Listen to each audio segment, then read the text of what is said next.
um a badger gardening ornament, and I said, just put It it could have outside. could have been worse.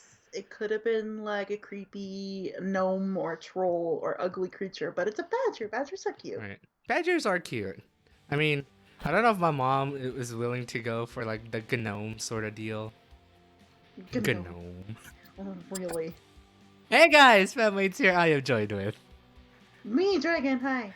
Hi, yeah, you're our amazing guest for this week as always, and welcome to Truck and Talk Thursdays. Well, Wow, nice timing. you introduced me, so I'm like, shit. I got things to promote. You got to promote yourself. Ooh, that's a long ass drive. That I don't know what I don't want to do yet. I might go downhill. Downhill. You could do whatever thing you want. I really don't care about sleep tonight. I've had a lot of coffee and caffeine. Do you know the funny? I forgot. I forgot this was happening tomorrow. Ooh, shit. That's not what I wanted to do. Give me a bit. I need to fix. The stupid Skype bubble is bothering me, and if I can't see through my right window, it's gonna be terrible. There we go. Well, you don't need to see through windows. I mean, I crash a lot, right? So that's fine. Oh, I'm gonna start the stream off really, really well. Are you ready for this? Oh boy. I hate you. Yay! Can't be the only one that picks their nose and smells it. Why you smell it? To know what it smells like? I don't know. But it's already in your nose, so you're kind of smelling it already? Kind of, but not really at the same time. And What the sadly, I know this by experience. Um, I but was like, it's like, what other background noise am I listening to right now? Then I realized I'm still listening to your mom's video, like with the volume oh, on. yeah, my mom made a video. Oh, his mom has YouTube. Yeah, my mom has YouTube. It's funny because it's like, I guess we could start off with this conversation because I'm all, like, I feel like you should know about these things, but it's like my mom and my aunts, um, from wherever they live, either the Philippines, here in the U.S. or New Zealand, they've been doing vlogs as of recent. I think it's because of my mom starting her vlogs that they ended up vlogging all together, like Oh, about their that's kind day of in life and cute. What a such. family affair. Right? It's funny though because the aunties or my mom's sisters, they show their face and does the real vlogging. You know how my mom vlogs, Dragon. It's so cute. Fuck, I don't care. I don't need to see your mom's face. She's adorable. I'm hoping that maybe, hopefully, in future vlogs, if we do end up traveling She here in due she time, that we may do does that. have a couple videos with her face in there, but it's not like the whole video. She goes it for like maybe Hmm. 10 seconds, and it's like Yeah, glitch. yeah. It's She's so still. cute. I don't know if it's like both shyness or something, but it's like my other aunts could do it. Why can't you? Oh, well, I mean, she's also retired. She doesn't need to show her face. She's got things to talk about True, I guess. instead. And it's like a lot of things, like her walks, her talks, our trips, and then talks about it. Yeah, her Fence. walks and Yeah, we have a talks. new fence. Oh man, she should make it like a new playlist. Like you should teach her about playlists and be like walk and talks, and then like other things. Oh my god. I don't know about that yet. I Because it's will be like your mom's YouTube channel manager. the thing is, this is how my mom is, and this is I'm pretty sure how every like stereotypical boomer, but the stereotypical boomer that wants to vlog, right? Where she only knows it by doing a video, getting all those clips, going to iMovie because she has an iPad. She does all of this on her iPad and iPhone, by the way, if you want to know cool secrets of how my mom vlogs. Puts it all in iMovie. Puts, jaunty music, jaunty titles that I like half taught her, but then she managed to teach, like, to learn by herself as well. Um, Encode it, publish it, and then upload it to YouTube via iMovie.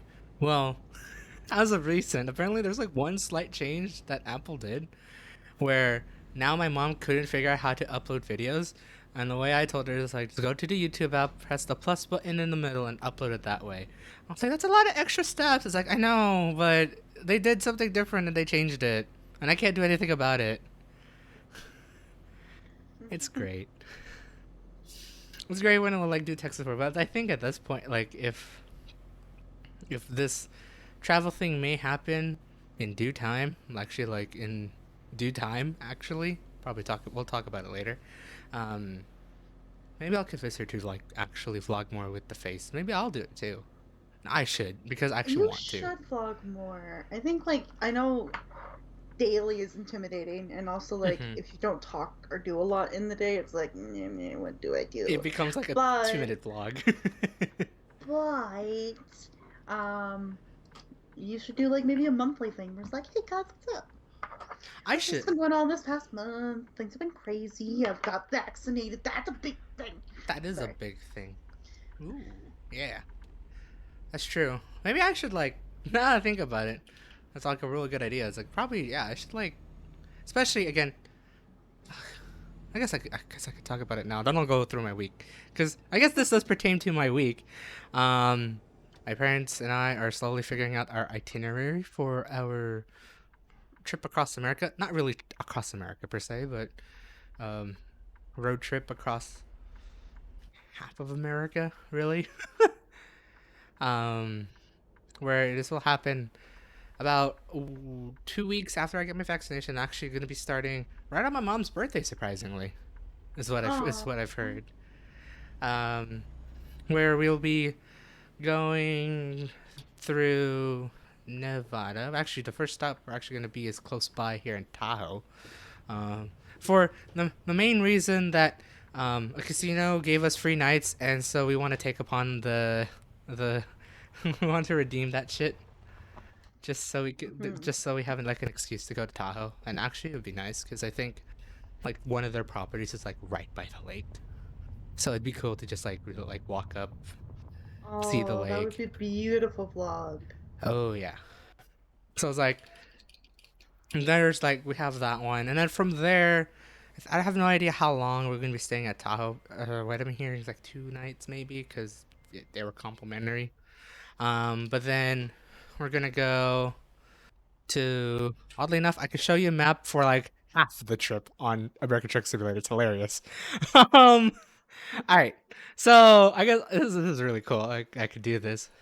So this is where I I wish live. I could watch and see this right now, but I can't. So enjoy, lovelies. I will see you on YouTube. Pretty much.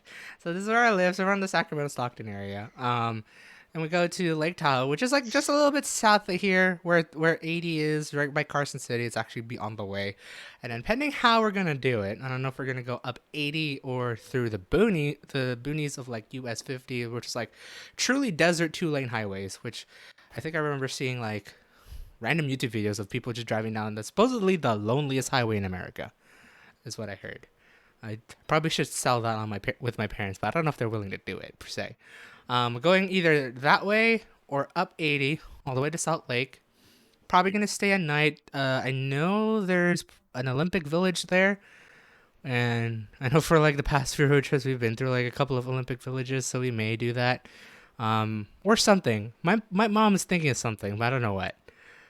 From then on out, it's not here on the map yet. Hopefully, Wyoming will be here soon and Montana. We're going to be heading towards, I think this is where Yellowstone National Forest is, somewhere around here. Um, I know for the fact. So this is where Mount Rushmore is. Yeah, so it'll be around here. I'm gonna stay there for like 2 to 3 nights. Hopefully, we'll get to like see all the nature, wildlife, uh, and all that stuff there. I'll take my big camera that I could finally start taking pictures with because I bought new lenses last year. New, because they were refurbished, but new lenses and want to take a lot of pictures. So this will hopefully be the time to take a lot of pictures. Um, but 2 to 3 nights around the Yellowstone area, and then from there, which is interesting. I thought we were gonna go as far east as Minnesota to visit my aunt. No, where we're gonna end up is going all the way down towards Denver. I don't know what's gonna be here, but supposedly at night it's probably like a halfway point for us. And then from there on out, go visit my brother all the way down in Texas. And then from there, it'll be a question of where we'll be going after that. And that's pretty much the itinerary so far. As always, it could be subject to change amongst many things, especially through these days that, there could be some other thing that'll be going down, whatnot. But But subject to change of how we plan out this route. We have the gist of where we want to go, but like actually like having a full itinerary aside from our first destination, we don't. I have a good feeling we'll be taking it just like it was 2014, where we don't know where we're actually going to stop, except knowing where our next endpoint is, our next checkpoint is. So anything in How do you between spell necessities? Necessity. That's a building. I asked for the plural of necessities. Oh, Necessities. Okay, thank you. I added too many ITs in there, but thank you. My brain is dead right now. No worries. I realized you said plural. I was like, oh, okay, wait, I got you. It's like, Thank you. Anyway, please carry on with your like YOLO trip.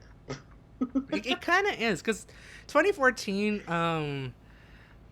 Oddly enough, you could probably find this through my Twitter if you like really scroll through my tweets from 7 years back. Holy shit, that'd be long ago.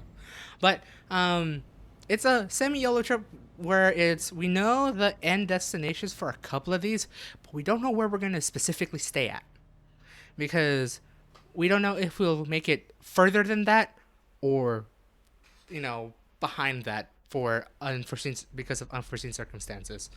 And that has happened a couple times where we just ended up just figuring out it's like, oh, you know what, we'll just probably stay around here and then we'll hope for the best, sort of deal. Because it's like we know that my dad or even myself, I think this time around I'll be handling some driving as well compared to 2014, where there's only some limits that we could do before we need to take a break. Mm-hmm. Um, so like we kind of figure out where we want to stop. Usually it's about, I think for every day we want to at least make about around 500 to 750 miles. Like it's very it's not that specific, it's around that range Damn. because it's we want to do it all in a day's like a daylight span. Mm. um so and we also have to factor in pee breaks, lunch breaks, and a bunch of other things. However, I think the one big difference between 2014 and 2021 is that my dad used to smoke back in 2014, so we took a lot more smoke breaks. And I know for the fact that this will be a big change because in 2018, when we did when we did our last big road trip to Portland, we got there in like under 10 hours. We were thinking we would get there in about like 12. But because since my dad doesn't smoke anymore, we ended up taking a lot less breaks unless if it's for gas. I forgot gas, food, or pee.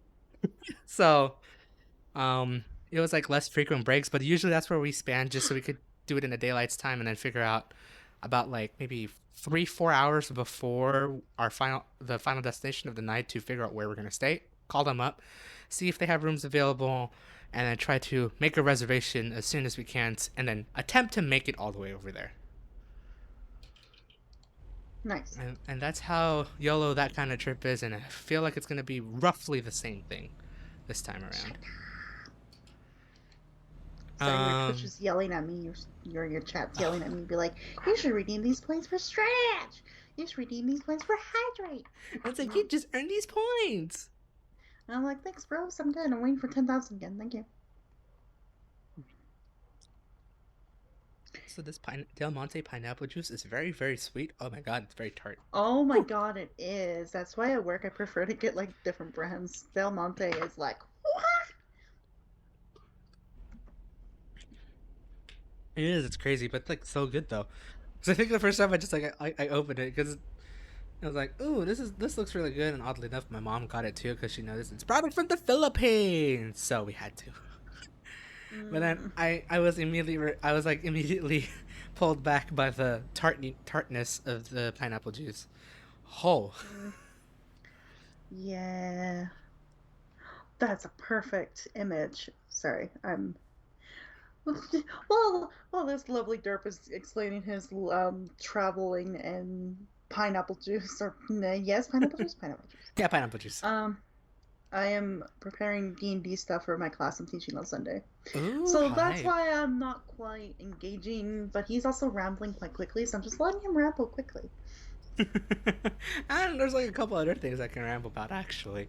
But yeah, that might be coming pretty soon. And by pretty soon, and it's from the looks of it, it's going to be about a month time from now, if not probably exactly 31 days. 31 days from now. Oh my god, can truck? Fine.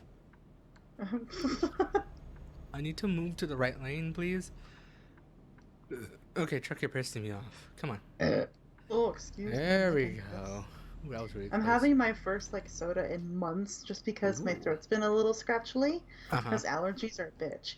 And so usually when my Understandable. throat gets all weird, I usually drink soda, and so this is my first soda in like months, and I'm like, Interesting. hit Interesting that bub. carbonated beverage does could do that. Like I know relieve. most people are like tea or like tea with honey or like honey Mm-hmm. drops and like candies and things like that. No, I'm just like one dose of pop and I'm good to go. Interesting. Oh, That's and really of course cool. the regular allergy medication and nasal Right. sprays and blah, blah, blah. The blurger medicine. The blurger medicine. And the booger medicine. Yes. Um. So yeah, that may happen. 1 month from now. Crazy. Supposedly, yep. Again, subject to change pending coming up, and then if it does happen, I'll keep you guys updated as always. With What that. could ruin the trip? What could ruin the trip is potential potential close downs again because people are Lockdowns and stupid. such. Yep.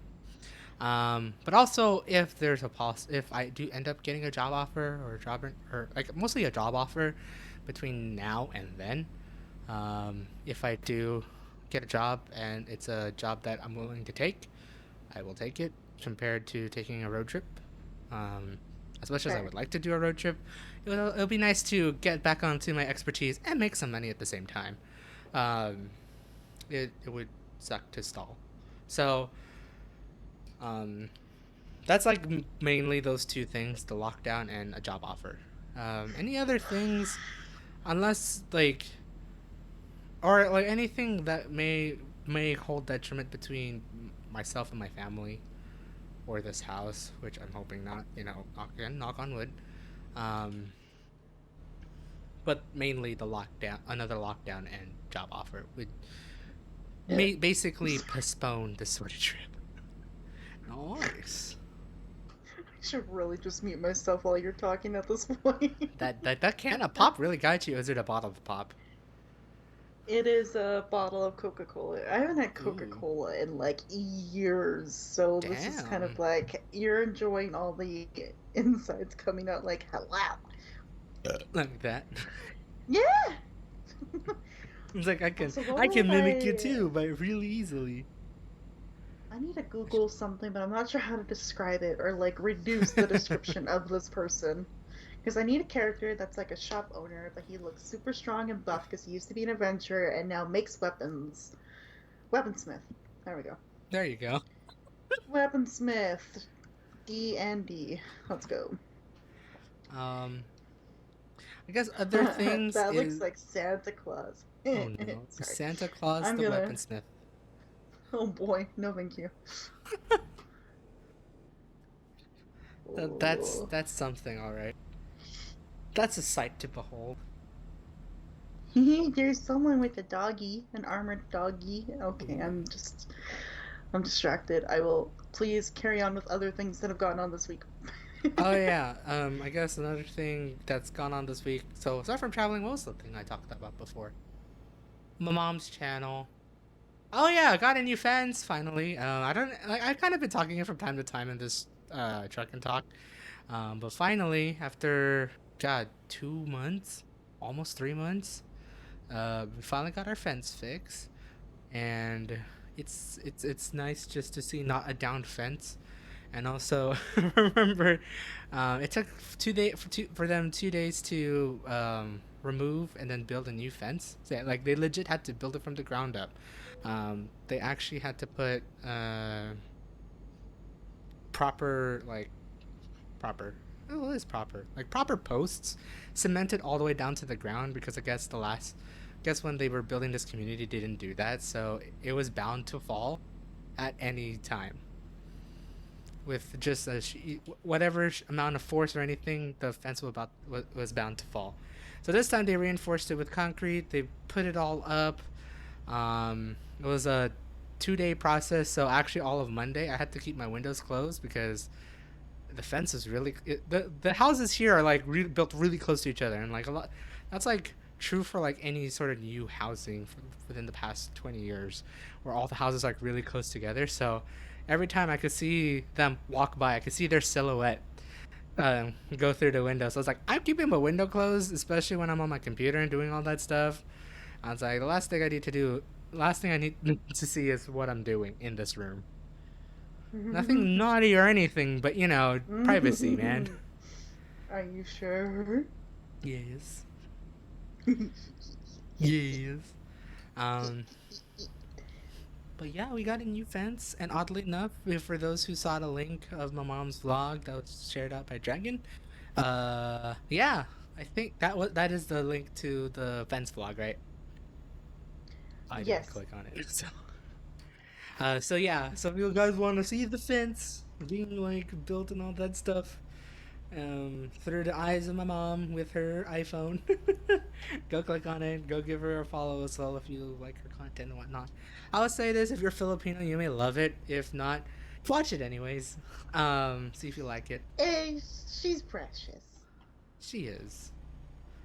She's precious. She's trying. She's been watching a lot of vlogs, so she's influenced by doing it. But yeah. So like, I think I remember talking about mailbox. That was like fixed out a month ago, and finally, after the whole freak storm Oh, that I happened never back in late told January. you that. You never told me that. It was finally fixed. Mind you, I probably forgot to ask too at the same time, but yeah. Ooh, I thought it did. Yeah, so mailbox got fixed like early March, and then fence got fixed late March. Woo, March! Oh, So everything got fixed from that whole freak storm and weird shit that was going on in January. Not as freaky as like other places in the world, but yep. Um, let's see, and also for if you guys hear like a low rumbling sound or like a low blowing sound of a wind, it's because I have two fans on right now because it's been really warm this past week here in California Yes. for one reason or another. I don't know why. Oh, I kind of know why because weather, and that's probably the best answer I'll give.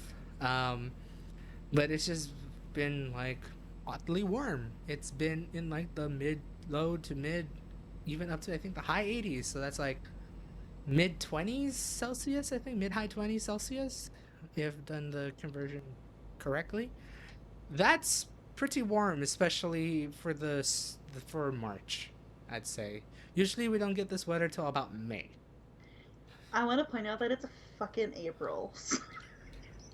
Well, yeah, it's true. It usually I'm never being a gets little this shit. warm. It's like it usually never gets this warm until about May.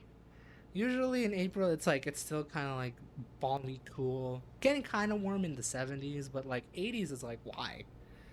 That's I sweat when it gets to 80, and it's not a pleasant feeling.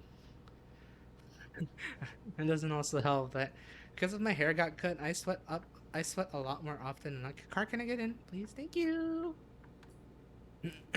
um, I just sweat a lot more often, and it's disgusting and great at the same time.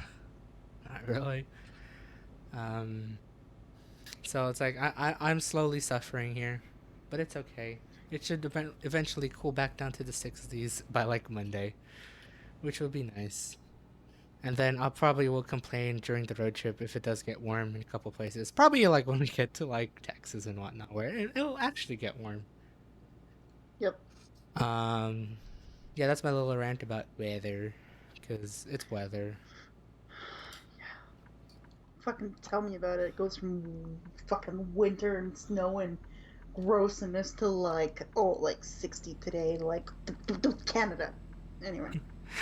I think that's like all of North America. God knows about the rest of the world, right? Hopefully you guys are okay. I hope you guys are. What is okay, That's sir? true. Okay. Um, really? You didn't ask um, me to pull into a way station before, but now you're telling me now? Thanks. Oh my god, my slipper um, almost went off. This is beautiful. I can't break. Hey, I did it. Okay. Um, I guess one other thing that has happened this week, um, huh. is I don't know for those who follow me on Twitter, that saw a random set of posts on Tuesday. Jesus Christ. Um, but my friend had the brilliant idea of attempting to try every new chicken sandwich at a fast food franchise. He just had the spur of the moment idea when he was going out to Walmart, I think, and just texted me. It's like Daryl, I have a stupid request, or what was it? I could definitely put a whole text message line up here as I attempt to make a right turn. Here we go. I got you, fam. Don't text and drive, guys, but I got you. We do wow. Um, yeah, basically telling me Daryl's stupid idea, and I ask him what. It's like, since so many food places are having a chicken sandwich where we need to day. Ooh, I am on the guardrail. Thank God I'm going at a low speed doing this. We need a day to try as many as we can. And I legit told him, reply back to him, why don't we do it today? And probably kind of scared him saying doing that. But honestly, I was curious because I've tried a couple of the chicken sandwiches from the fast food franchise, mainly Popeyes and Chick-fil-A, because that was like the big beef war that was going on with the chicken sandwiches back last year, and then many other fast food restaurants like McDonald's, Burger King, KFC, Church's Chicken, and all that stuff started revamping their sandwiches. So we decided to just take on it and then just try all of them. Now, um, we didn't expect that a lot of franchises did change their chicken sandwich. One is in quotations, but the others I think have. To the point where we had to visit 8 different locations to to do this whole comparison thing, which supposedly or surprisingly took a hell of a long time to actually get all those sandwiches.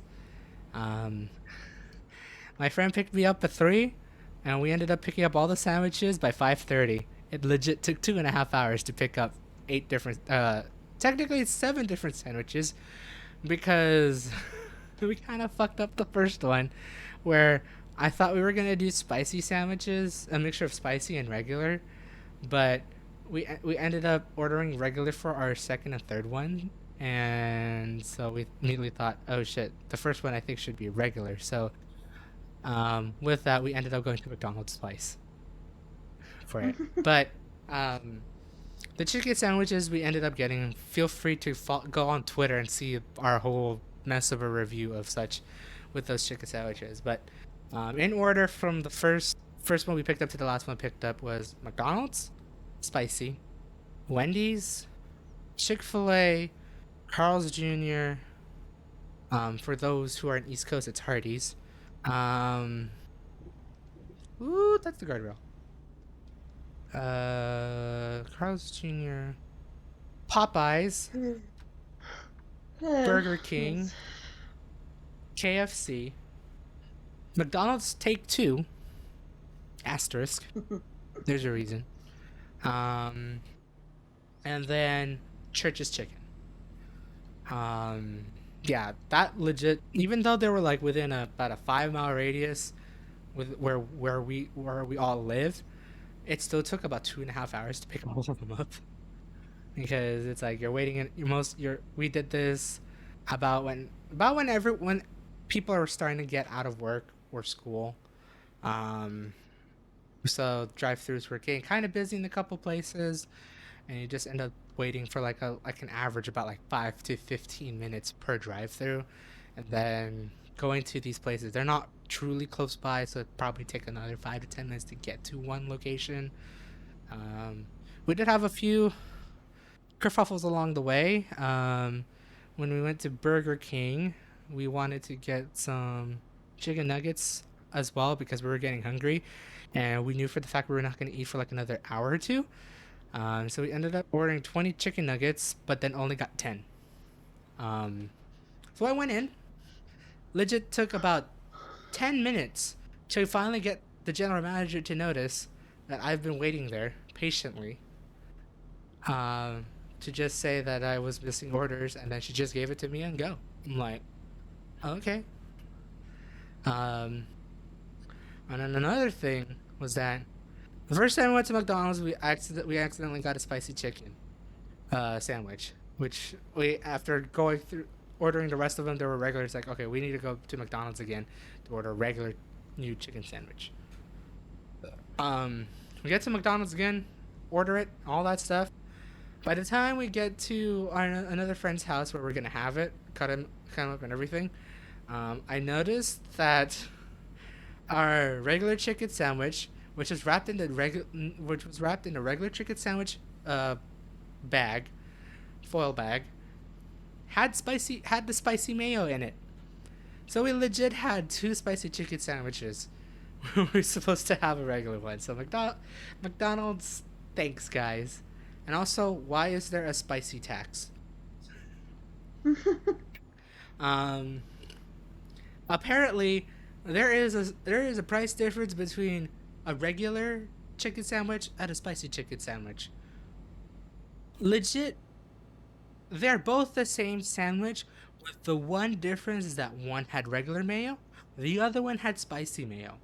Why is it 20 cents extra McDonald's for spicy mayo? Like, there's legit nothing different with it. You get the same brioche bun, you get the same chicken breast, you get the same pickle or a bunch of pickles for this one McDonald's restaurant that served us the other sandwich. It was why? Why is there a spicy tax? Why is there a 20-cent difference? At least where we live, why is there a 20 cents difference between a regular chicken sandwich and a spicy chicken sandwich? Like, explain to me. I even sent out a complaint to on Twitter, but I don't know if it'll ever come to fruition. But please, I want to know why. If anyone knows, please comment down below or something. Tell me why that spicy mayo costs 20 cents extra versus regular mayo. Um, but we did them. We got really full out of it. And in hindsight, we should have tried them when they were fresh rather than some of them being like 2 hours old. Um, and no, it's not the same when you microwave them. It completely changes the texture and quality at that point. But we should have tried them on the go as we went by to get the at least as the most freshest sandwiches as we can. But I don't know. We may do it again. Who knows? But from the looks of it, any of the fast food franchises that actually serves fast food, so that'd be McDonald's, Burger King, Wendy's, and Carl's Jr., they are ranked a little bottom tier. Burger King is like the worst, no matter what. I don't know what's up with Burger King, or at least around here, it's been terrible. Regardless of any sandwich, side, or anything you get from them. McDonald's, I was a fan of it at first, but for some odd reason, the two spicy chicken sandwiches that we got were pretty depressing. But it's probably because it was not fresh. I'm hoping that we could try it again. Hopefully, get a fresh chicken sandwich because I remember liking that when I ordered it the first time. It's just this time it wasn't there. Wendy's, I was madly disappointed because they said it was new. That was not new at all. I've tried their chicken sandwiches before. It tastes the exact same thing. So pretty disappointed in that. Um, Carl's Jr. I mean, it's a cheap chicken sandwich. It's a big chicken sandwich, but it didn't wow me. Then you have I accidentally full braked. Oops, this is fine. But then you have the actual like chicken places, you know, like the that actually serves fried chicken, or with Chick-fil-A chicken sandwiches and nuggets and whatnot. Um, they're obviously going to be higher tier because I'm pretty sure they have a higher quality chicken breast and whatnot. Um, I'm gonna say this even though Chick-fil-A has very dubious practices and ethics, they still make a damn good chicken sandwich. Um, that is still up there for me. Um, Popeyes is a close contender, which during in the whole chicken sandwich war, Popeyes is a close contender. Yet, I've my friends and I have noticed that it is a very flip flop situation where if you do get a good sandwich, it's pretty damn good. But if you do get a bad sandwich, it's pretty damn bad. But it's just like there's no consistency with them. The one that probably has the most potential was KFC because they just released it recently for their new chicken sandwich. It was good. However, I'm pretty sure we didn't get a fresh sandwich, so it was pretty underwhelming to us. Um, but I think if that sandwich was fresh, I think it would contend with Chick Fil A and Popeyes. Church's chicken. Um, I was never a big fan of Church's chicken, like their chicken at all. It's like always super bready or something like that. It just was not my thing. But I said I think I was kind of reformed with their chicken sandwich. It was good. It wasn't as good as like Popeyes or Chick Fil A or KFC, but it was decent. Um, Apparently, they're the only ones that had sweet pickles. Thank you, Tony, for noticing that, and thank you. Because of that, I've noticed the sweet pickles. Um, but it was a really good. It was a pretty good sandwich. Um, but I think I would have to agree with my friends with where we won't go our merry way to order a good majority of these sandwiches.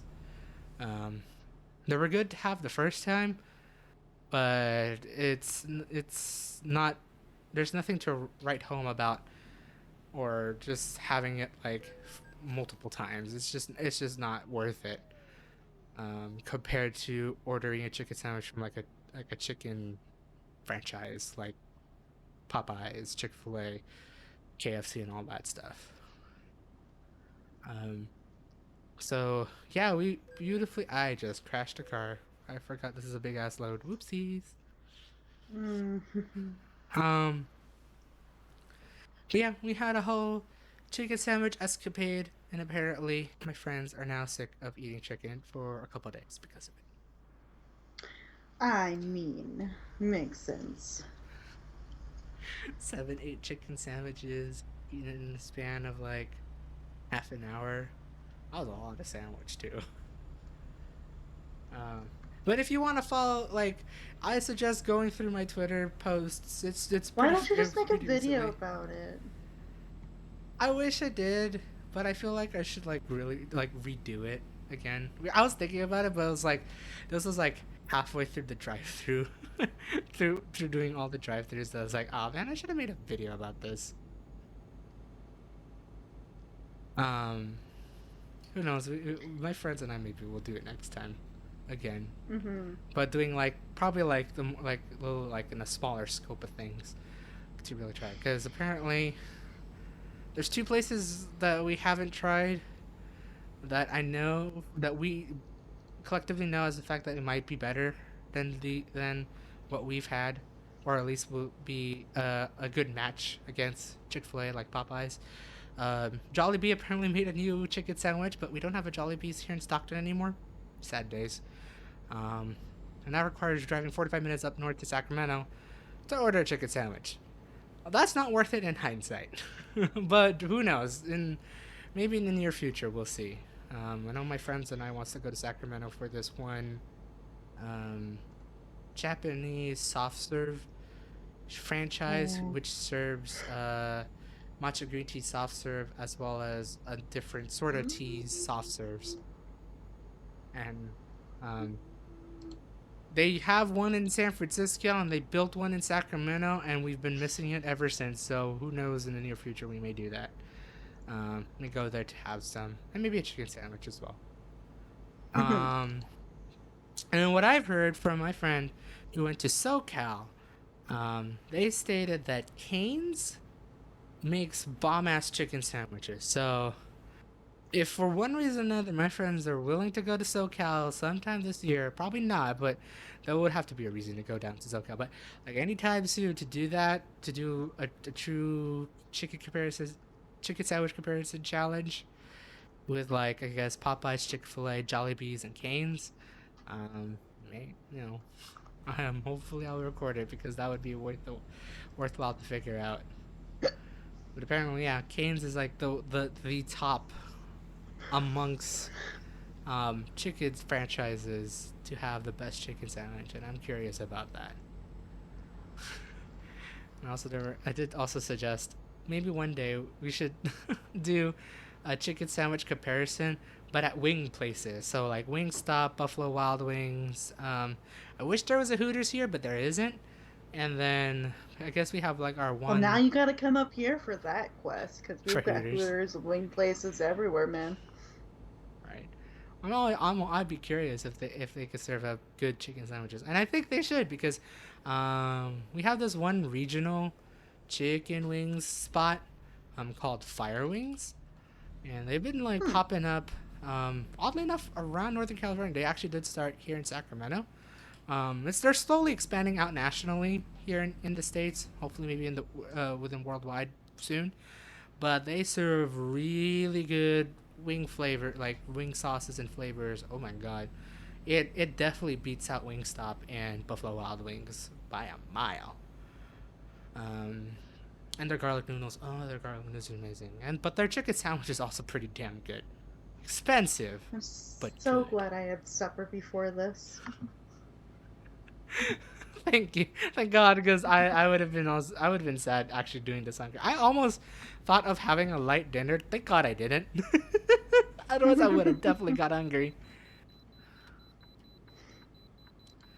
Um, Oh man, I can't wait till I talk about my upcoming meal planning prep stuff. ooh, that's it. I think at that point it'll make me hungry.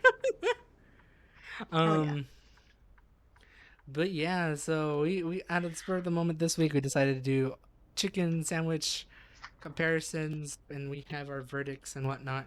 But hopefully we get to like redo it a little bit better where we're gonna have it fresh, because most of those reviews are biased on how long we had the sandwich and like which one was still warm, which one ended up getting too soggy and cold and all that stuff. So that's it's biased on that point. Basically, what you're saying is that your case study had some inconsistencies with the qualitative and quantitative Oh my elements god. of your research.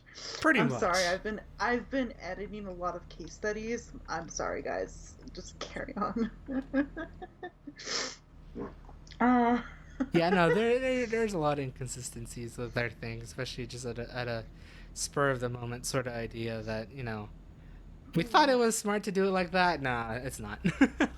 So hopefully, if we do decide to do it again, maybe hopefully I'll record it and hopefully we do it on the spur of the moment, like, ooh, this is good or ooh, this is bad, sort of deal. That's we're trying, but we'll see. Um, let's see. Oh, I need to merge. Carl, let me merge. Um, sorry, I shoulder guess hurts. I guess for the rest of the week, I realized we're doing taxes tomorrow on Good Friday, which is gonna be interesting.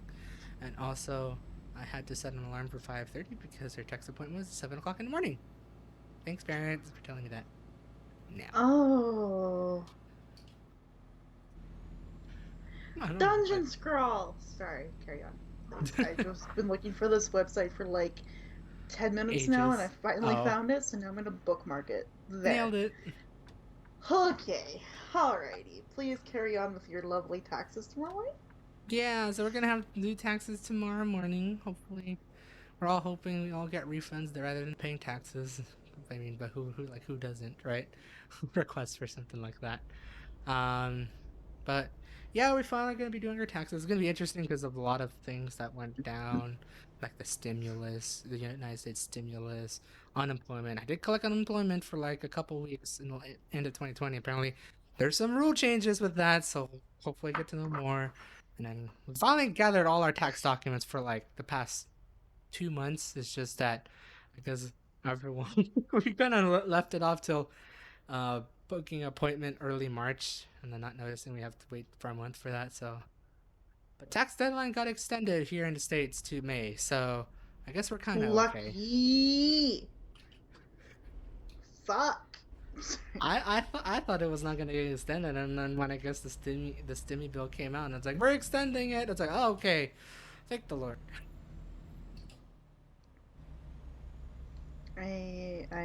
More reasons to like slightly hate America. God damn it. Hi, But also appreciate America because that's really good for you guys. thanks. Uh oh. I'm sorry. I made a really stupid map for a D&D class, and I'm giggling because it all looks like penises. I Carry knew on. you were gonna say penis. I was waiting for you to say penis. Don't know why, but it did. Congrats. Um, but ooh, But yeah, that has so far been. Oh, I guess one more thing. My dad finally got his second dosage of the COVID-19 vaccine. Surprisingly, he's taking it a lot better than my mom. He is Oh, fine for the past 48 hours. nice. That's Like, actually really he's good, though. still, like, he's still up and going. He doesn't feel. Surprisingly, he does not feel any sort of, like, sickness so far. He did say he kind of did for a little bit, but it was not as frequent as my mom. When she got hers. Mm-hmm. But my dad's still kicking and going, being semi-active. At least within like the past like the first 24 hours, he wasn't like move like he tried to like move a little bit, um, to where he doesn't like be a little too sedentary. I think from what I'm hearing is that if you are a bit sedentary within the first 24 48 hours, you do kind of slow down a lot from the looks of it. I could be wrong. This could be a very isolated case between my mom and my dad, but that's what I saw. Um, if you kind of keep yourself moving a little bit, even just like walking around and whatnot within the first 24 to 48 hours, um, you may, the symptoms may be lessened. Who knows? But that's where my dad is coming from with that. Um, Okay. yeah, no, he's fine. We'll see towards the coming weekend to see if he does develop any symptoms. Because it hasn't been a week for both my parents. We'll see within next week and the following week to see if everything's okay. But from the looks of it, they took it pretty well. No drastic side effects or anything as of yet. We don't know yet. Uh, sorry. Everything's pretty good. Nice. As for me, then I have to wait for another 3 weeks or so for my second COVID shot, and we'll see if I have the same as my dad, same as my mom, or something completely different. That'll be interesting. It will be for sure. Ah, no, fuck Tis but off. another test subject. Bah. Sorry, I'm struggling with screenshotting things and my mouse is being a dick. Oh, Eh. maybe it wants to just go to penis land. I mean, it's really sticking to that one part of the map that slightly does look like it, so thanks there, mouse. Save as. What am I naming this? I don't know anymore. Ass. That'd be No, this is terrible. gonna be like the fighting area for my Mm. students. So I guess, clearing for fighting, for fight. Sure. Sure. Let's go with Sure. that. Leave website. Bye bye. Claim a bonus. All right. Hi. I'm I'm a little all over the place right now, but I'm almost done. So just yeah, you. It's that's great. Yeah, no, that's I been. know. I think that's been my week. That's what'll be going on. That's what will be happening here in the future, in the near future, amongst things. I'll keep you guys updated. I don't know yet, but I think my parents want to plan something for my dad's birthday in 2 weeks' time. The only reason I'm saying that because his birthday is on Friday, which may affect Thursday's live stream. May. I don't know yet. I'll keep you guys updated. Hopefully, get an update by next week about it. Um, what's saying? Did that. Oh my god, I'm still sweating. It's still very hot, even though I have two fans running. And also, I'm Don't hoping worry, when I start talking and doing more, then like we're good. work. Then And you'll be able to cool down and use less brain energy. good old Brandon. I kind of also wish I got a better chair. As much as I like this nice, comfy gaming chair, I felt like I should have got a breathable chair. But even breathable chairs make me sweaty when I sit on it. But I actually like the high back because apparently I've sat in so many mid back chairs where my head can't lay back all the way and it gets very uncomforting with my head. But ever since sitting on a high back chair, it's amazing. I don't have to slouch. I can sit up straight. It's like, yes. So get yourself a high back chair rather than a mid back or low back chair because you're gonna fuck your back up if you do that. You know what? I agree because I this is gonna be a ramble about bus seats for me right now, but Okay. I've been busing back in my city like more Mm-hmm. often now that I have to commute to work, and I hate the mid back height of the seats, and also the seats are carved kind of like outwards, so they don't like are like formed to your back, because you know how your Oh. back carves inwards, right? Right. The seats are carved the opposite way, so it's like you're making a big like gap between like your back and the seat. So Ooh. it really just is not smart design. Yet Right. they've done it on everything: the train, the buses. I hate it.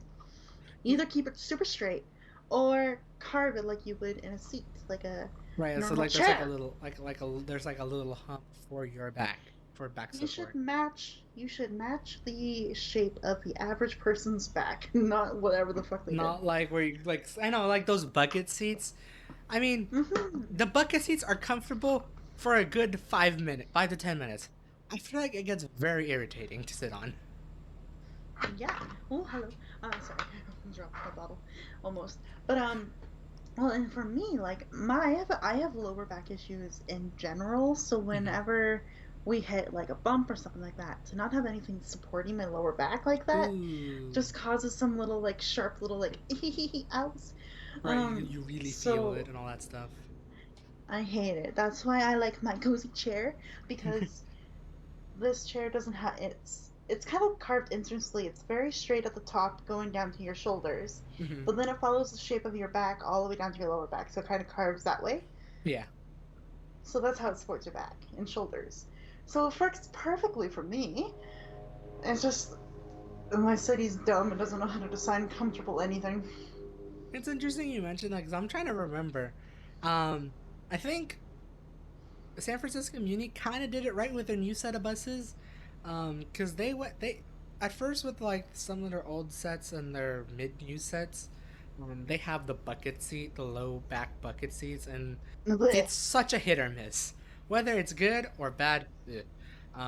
But their blech. new set of seats, it's bucket for the butt, but Yay. um, it has that curve. Sorry. It does follow the curvature of your back on the this part. I don't know what it's called. The backrest, I guess. And it's Headrest. like kind of like well, it's not really a headrest because I think it's like a mid back seat. Um, is there a mid back Okay. or a high back? I can't remember if it was a high. No, it's not a high back because I know for the fact I can at least move my head out. But Backs, butts, that. but it's like they have bucket, like bucket for the butt, but then curvature for the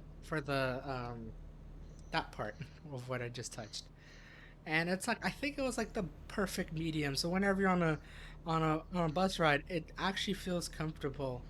I don't think I moved around a lot when I sat in that seat compared to like the true bucket seats on those buses. And I've ridden buses in San Francisco for up to like an hour at one point. So Yeah. Preaching. It's an hour commute to my work, and half of that is sitting on those awful seats. e- hopefully maybe they'll get new buses or new seats for buses. Oh, That's the thing. We have new buses, and they're worse. oh, They got rid of the comfy like cushion padding to the seats. Now it's all like the like hard plastic ones.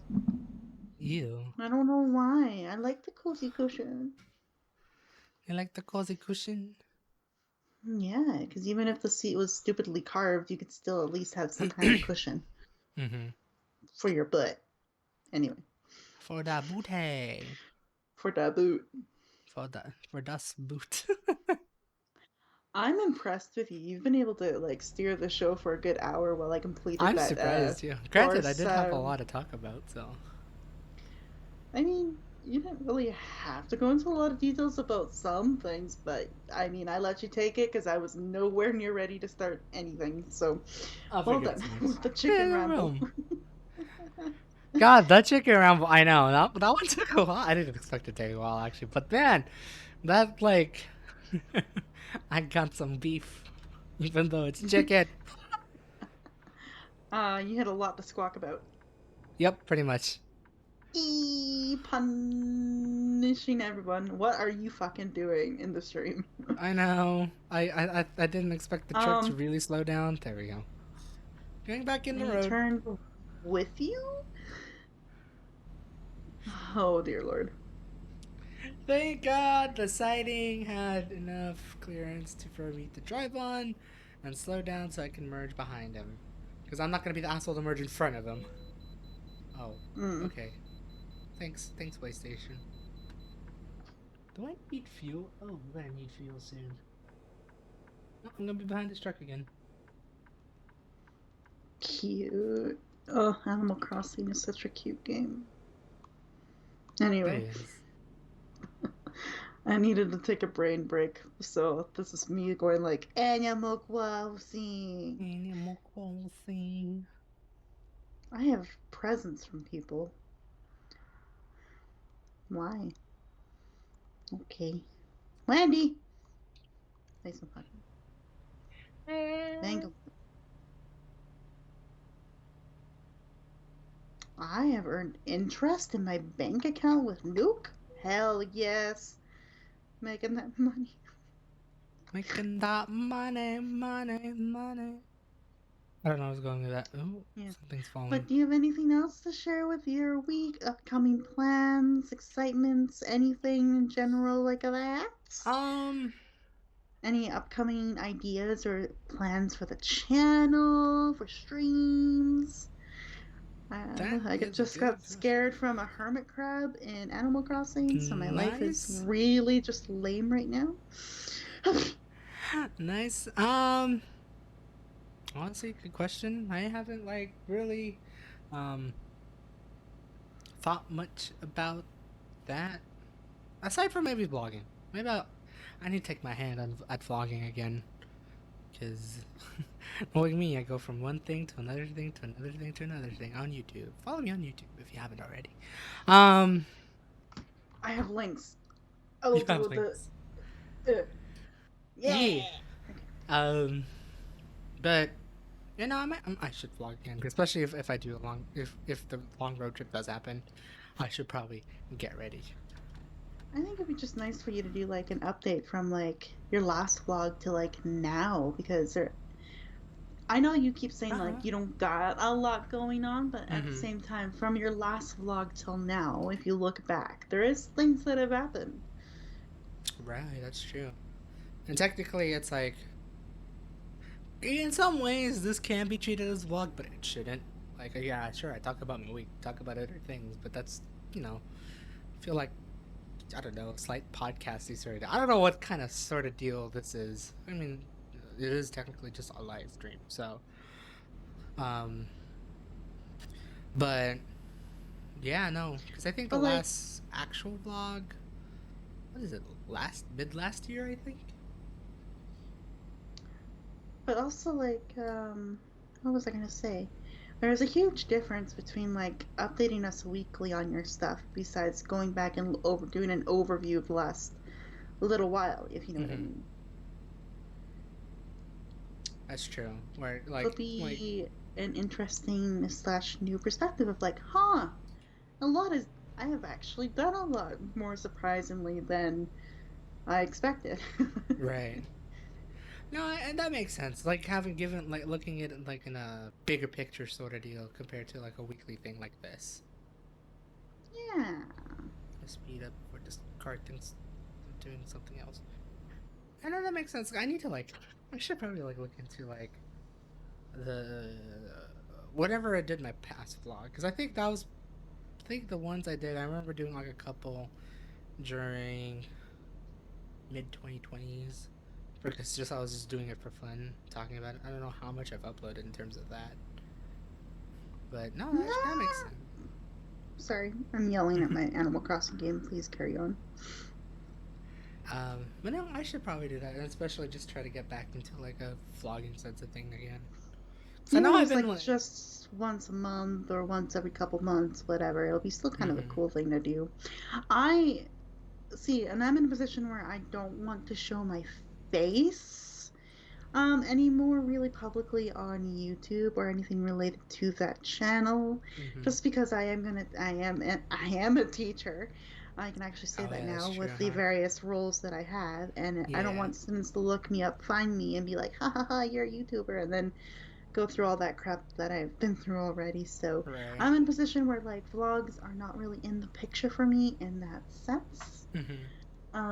So I just basically have to stick to the podcast and just tweet about my life, which I'm really bad at right now. But Oh, it's okay. life I'm is bad at that too. hard. I mean, you went on a whole tweet thread about chicken, man. I've done like nothing besides share things. So, I mean, because that's every time true. but like I'm in a position where every time I go to tweet, they like update people about everything going on. I'm like, I sound really stupid, but also like in a good way. Right. I'm Uh, like that all the time. Sort of deal.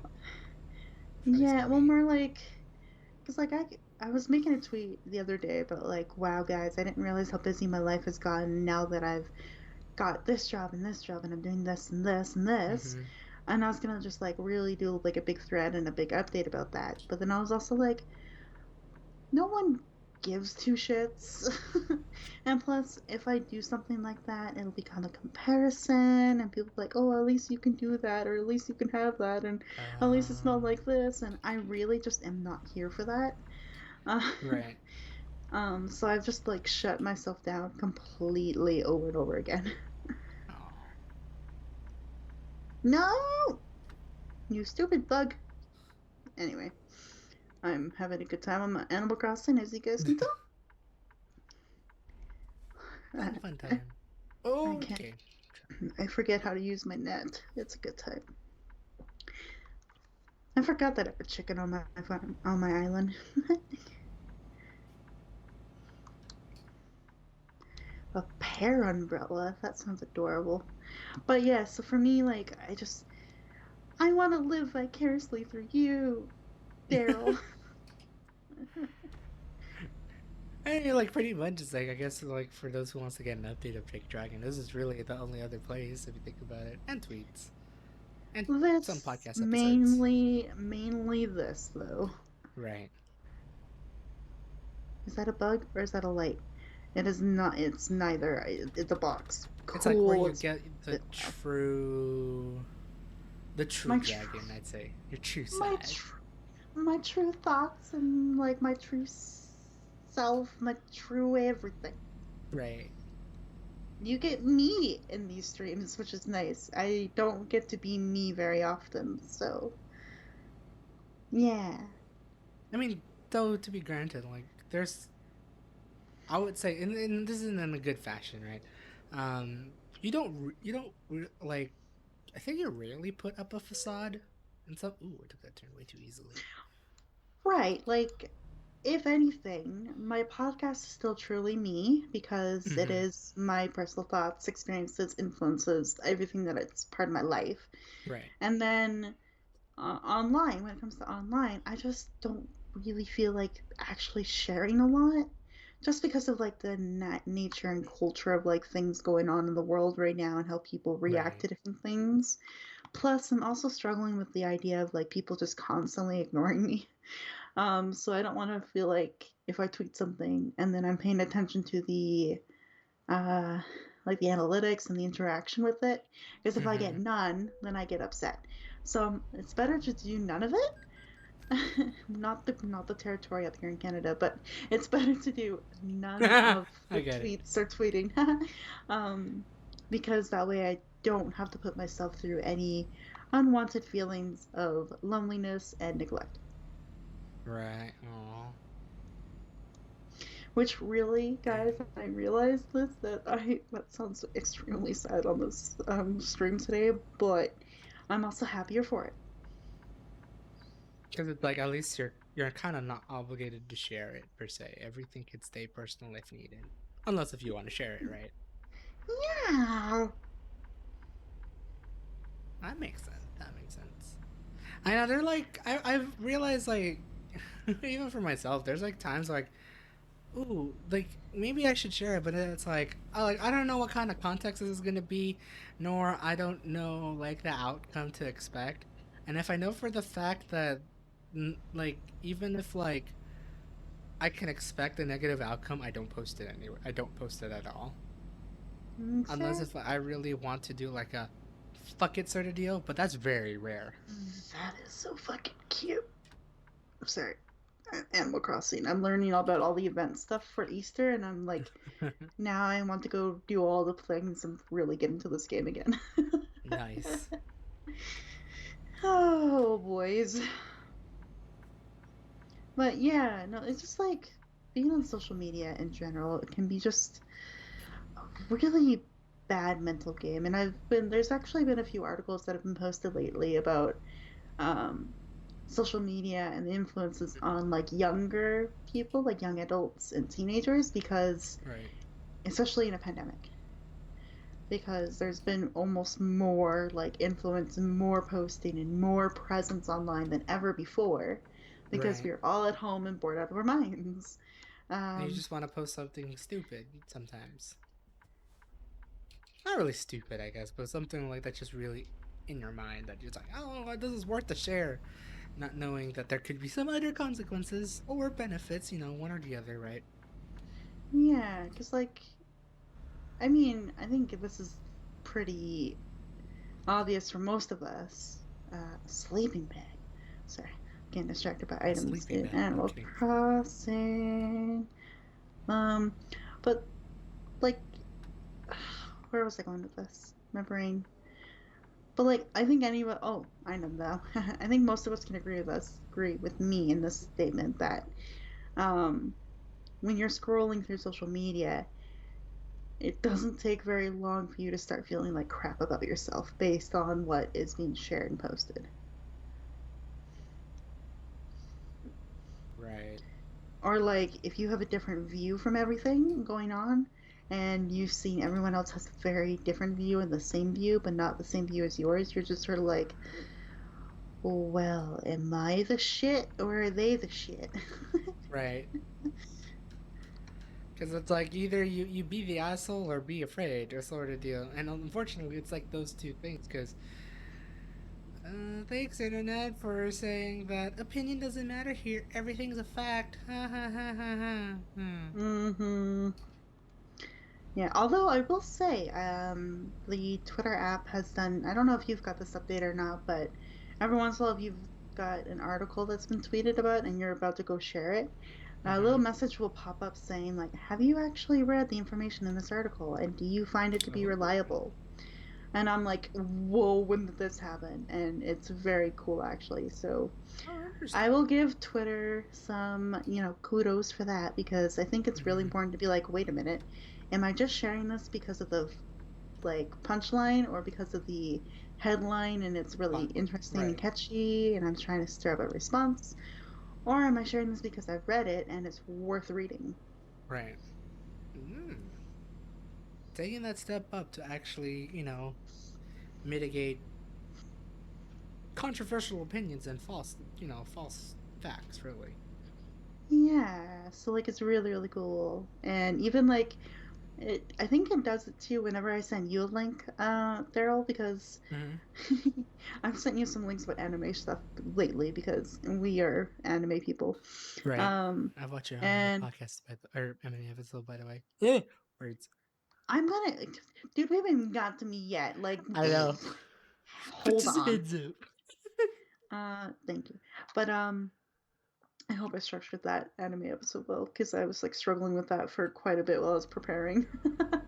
Ooh, we can um, talk about that a little bit at least. but yes, we'll talk about that there. But like, even when I share like the quirky, derpy news that I have about anime with you, is like, are you sure Mm-hmm. you want to share this information with this person? Have you read the article? Have you read it? And it's like, damn, all Mm. right, calling me out. Okay, I didn't read it, but I just saw the like main news and the like. Okay, I'll read it. It's like, ooh, this is the thing. This is the one I want, and then suddenly it could be a completely different thing. You're like, uh-oh, Yeah, awkward sort of deal. Yeah, exactly. So like, it's really, I think it's a really cool feature that Twitter's done. that's pretty cool. Yeah. Um. Anyway, social media and rambling. I don't know. That's me. That's. Well, it's also me and not me because I'm rambling about social media that I'm not using. It's okay. I kind of wish I was like my old self again, where I still kind of wanna go back to like old Facebook posts and old, like really, really old, like pre 2012 old, um, social media stuff that I posted because I want to go back to cringe mode again, but I don't know if I'm ready to do that now to think about it. Oh my god, but like we might. Oh, I think the world needs it. Right? Because like I miss like posting like stupid shit like, aha, I picked my booger or picked my booger, picked my nose today. I might have done that sort of tweet or post on Facebook. Like I kind of want to like look back onto it or like, hey, I'm pooping sort of deal. Like I want to do that again. Oh my god, please do. The amount of times you tell me about poop, I swear. I should. It Like needs to be public knowledge now. I need to do toilet thoughts. I wish I could do Yeah, shower thoughts, but that will you ruin my can't phone. really tweet well in the shower, yeah. Yeah, it'd be cool, but no. But toilet I mean, thoughts though. if you switch to having a bath, is this a ghost? Hello? Animal Crossing has ghosts? I'm scared. Oh man, I wish I could take a bath, but I don't have a good bathtub. Oh. Um. Oh, I've seen this. I'm confused by Animal Crossing. But Nailed it. yeah, just even if you do a bath, like have a bath, it's also like kind of nice because that's when you're like, huh, my brain Mm-hmm. goes into like thinking mode.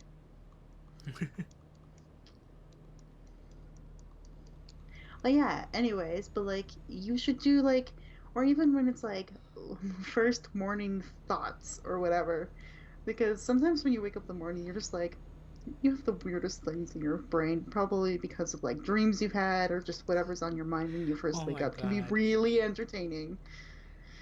Reminder to talk to you after the stream about one certain dream that I had that involves you. Oh, I felt so sad about it too. oh shit. It felt so surreal. I might have like went slightly depressed when I had that dream. It was like out of everything, I'm like, why am I dreaming about this? Oh no. Oh, But it okay. but this We'll is we'll but this is we'll something need to have personal. like we'll have like a dream. We'll do some Freud shit after this stream. This is definitely like it just kind of reminded me that it's like, oh, I want to like, I need to share this with you, but it only could be with you because it's like that's a very personal thing. Well, damn. Wait, how did I remind you of First Morning Thoughts? Maybe is how I made you First morning remind me. thoughts, and then What? you said dreams. I was like, I remembered a dream this past week, and then I was like, Oh oddly enough, no. I don't know what's up with this week, this past week, but I've had some really good, vivid dreams that I can barely remember at the moment. But it's like really vivid. It's like I haven't had like very nice vivid dreams for like weeks. But this week Mm-hmm. like was really hitting it quite nicely and quite feelsy at some points in time, but quite nicely. Like I may forget the context, but it's still living in my head, sort of deal. Interesting. I must say, you have me intrigued about dreams. I don't remember a lot of my dreams. I just remember either waking up like feeling something from the dream. If Hmm. that makes sense, like if I wake up angry, I'm like, well, I must have dreamt about some shit that made me mad. Um, Right. or if I wake up kind of like sad or whatever, I'd be like, oh, okay, well, it's time for coffee and quit that nonsense. Oh, Yeah, it's never too late in the day to have some fun, Daryl. Sorry, I'm talking to Animal Crossing villagers now.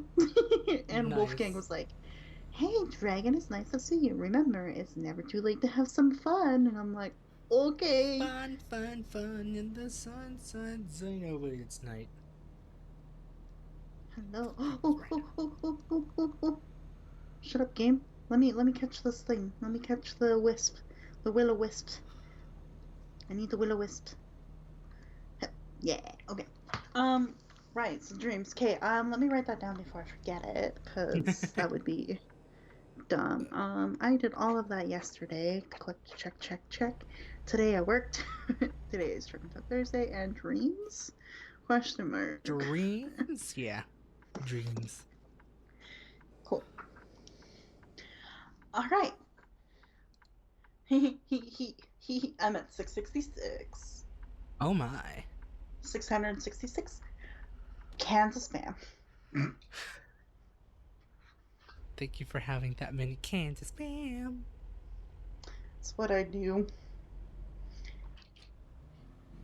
So we need a transition here, spam. How do we How did we transition? transition? How have you been since I've talked about my week, Dragon? How have you been? How has been your week? Yo, me. I've been insanely busy. I've noticed. I've heard as well. Oh boy. All right. Animal Crossing bro, I'm gonna have to put you down for just a few seconds because I need to talk about some shit. Some Well, shit. not really like bad shit, but just like the updates Usual and shit. the usual shit. So over the weekend I was house sitting, pet sitting my uncle and aunt's pets and house. Mm-hmm. Wow, what a sentence! Pets and house. What a sentence that was. Yikes. Right. Animal Crossing, go away. So that was interesting because, like, also want to preface this a little bit too. I haven't lived in a house with shedding animals in like years. So, Ooh. like, both of the dogs shed, the cat sheds, and oh boy, did my sinuses just go with allergies. Heek. It was not a good time, and so I got more allergy pills. What a bird.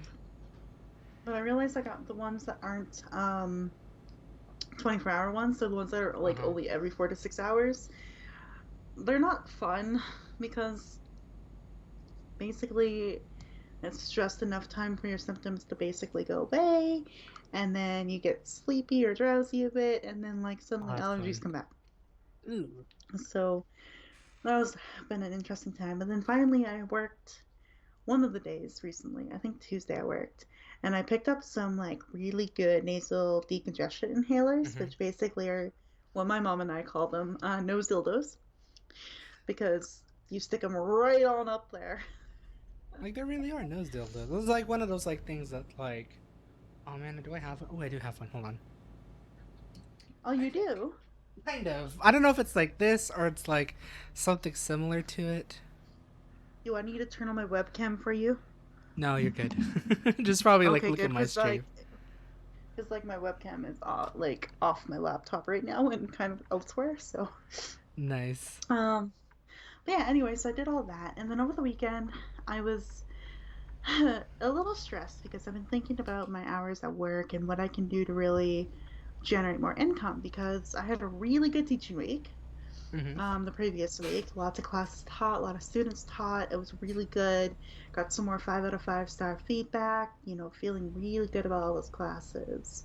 Right. So I was thinking over the weekend, okay, everything has completely slowed down.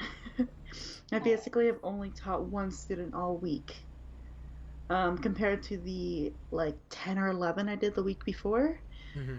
So now this week basically turned to me thinking, okay, how do I generate more interest? What do I got to do? I've got all these really good introductory classes, and expansion classes now to explain D&D and the game and the way it works and leveling up and all this stuff. Right. What else can I do? So I have created and planned for a campaign class. So this will be running for 10 weeks, basically starting Monday. And so far I've only got one learner, so it may not happen. I might have to go in and maybe adjust it or do something basically with it. Mm-hmm. Because so far I only have one learner, and it would be really good to have two or more. Because for a D&D campaign, it's really hard to just have a DM and a player. Right. Unless I create a character myself and then I run and play. I could do that, but that's also hard. Because Because that you have to requires a control lot. the game while also being a player, and you have to pretend that that character knows nothing about the things you plan. So it's like Right. my brain would die, pretty much. So anyway, I still have that class set up, so I can always edit the sections and the timings for it if I need to, whatever. And then I've created a second D&D playing class, basically, where it's a one shot. Mm-hmm. So it's a level one D&D adventure, basically, where the kiddos are gonna have their characters go to the city of Hupperduke. Everything's gonna be in Hupperduke. Let's be real, because that name's glorious. You really Duh, love that name, don't you? I really do. And they get to go see a pretty famous previous explorer. His name is. I just created the name right now. While he was talking for the first hour, Greg Iron Jackridge. What a name! Right? He sounds like a super buff dude, and he absolutely is. Was an Right. adventurer for quite a long time, for quite a good period of time. Then he settled down into Hupperduke, became a blacksmith, and now he runs a sort of necessities and rarity. Ooh. The things you need to kind of go on adventures, but also the rare, precious items that will help you be more successful in your adventures. Right. So the whole idea for this one shot is he has put out the word across Weldmount that he needs adventurers to come run supply runs for his shop, and they're not your average supply runs. You need to find plants, you need to find ingredients, and you need to fight creatures to get their toes, their hair, Cool. their ichor, like different things that you need from the creatures. Right. So I've got it all set up in that way, and if I get more learners into this class, then I will rank up the difficulty. But so far, I have two kiddos on my class for Sunday, for that one shot. So that really, I can already tell that this was a good idea because I already have immediate interest. Literally, I posted this class yesterday, Oh damn! and it got published yesterday, And you got people.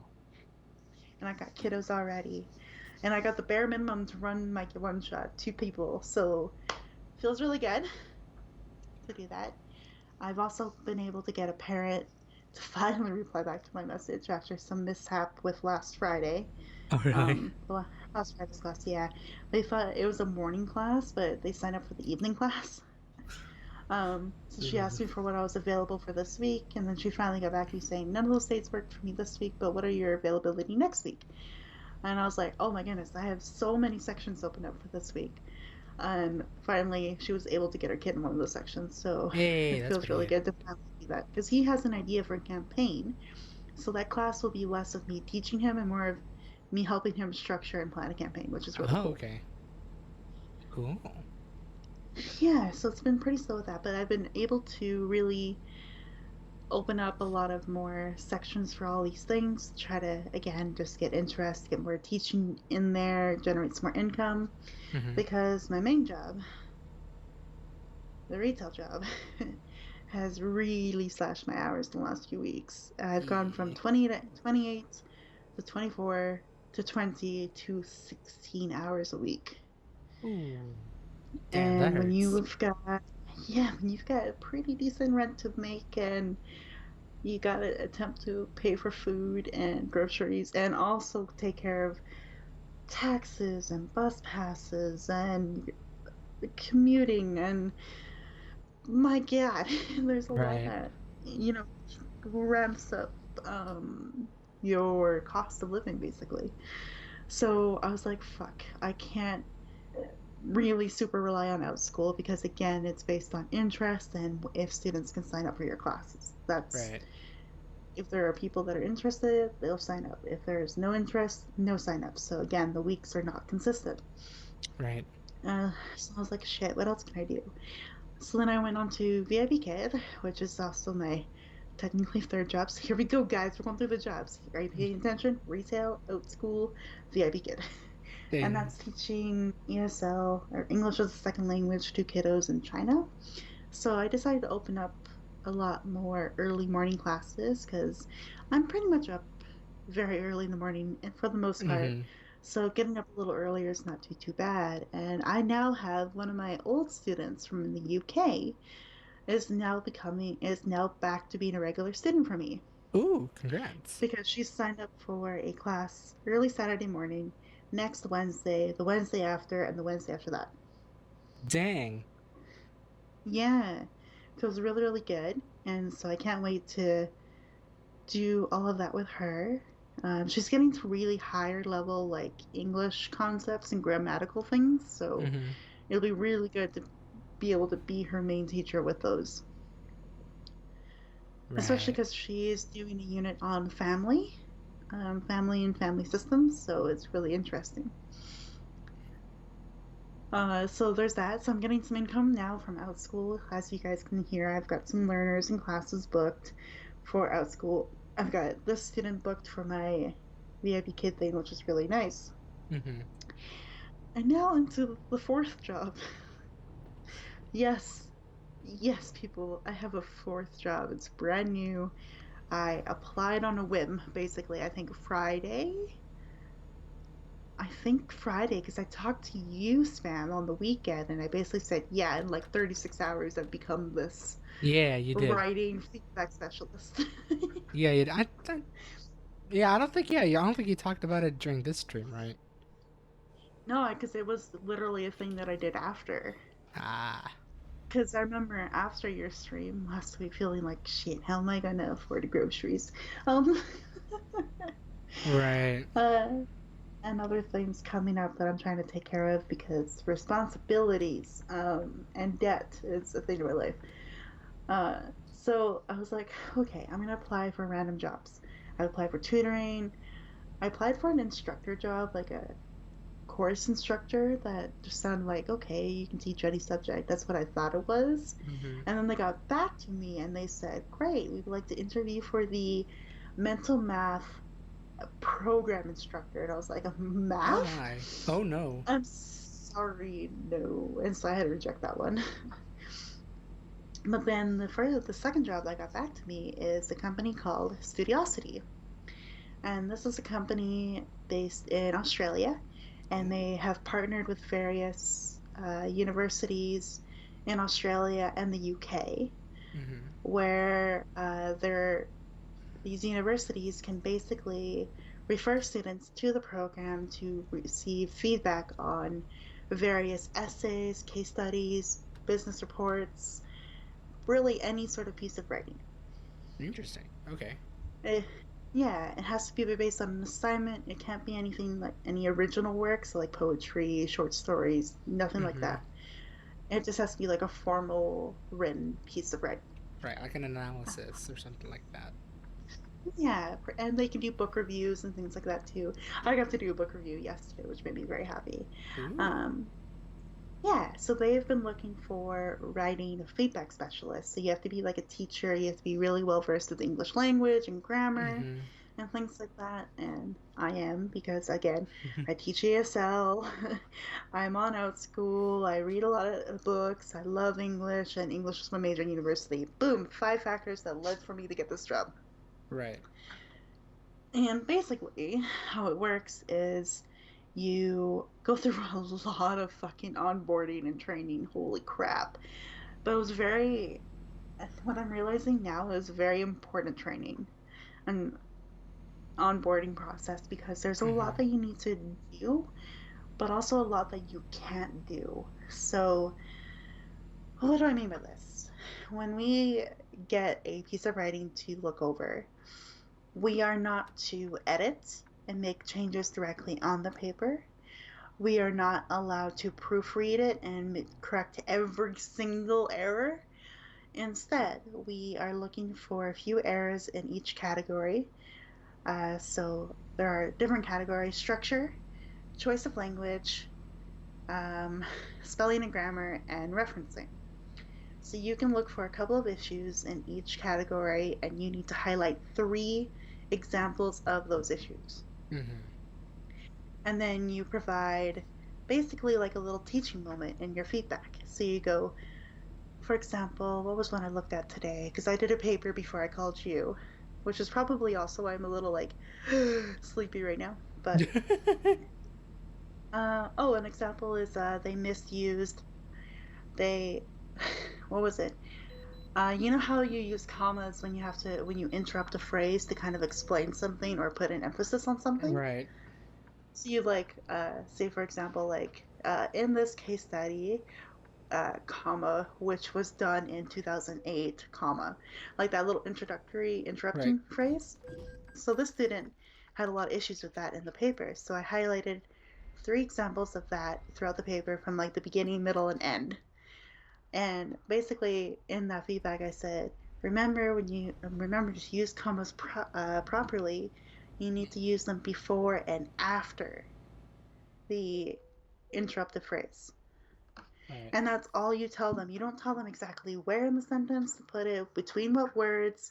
You don't Oh, give them okay. the answers. You just give them the little like, this is the skill you need to do. Now please apply it. Right. So it's like So you kind of do like that. suggestions sort of deal for them to find basically. Yeah, and then you give them strategies on what will help them fix the errors too. So you can do Mm-hmm. things like please read your paper out loud to catch missing words or awkward phrases to correct, that kind of thing. Right. And without telling them, hey, this phrase is wrong, please use this instead. Oh, okay. So we can't be that direct with it. They really do believe in academic integrity and taking an educative approach to this. Right. So becoming teaching moments so that they can learn and develop the skills better on their own based on guidance from us. Ooh, interesting. It's very cool. And so you're paid by each paper that you do. So Mm-hmm. uh, I think it's like $5 for a 20-minute paper, six something for a 25-minute paper, and it kind of scales up with basically based on basically based on oh my god, it's based on the word count and how Mm-hmm. long it should take you to edit that many words. Ooh, interesting.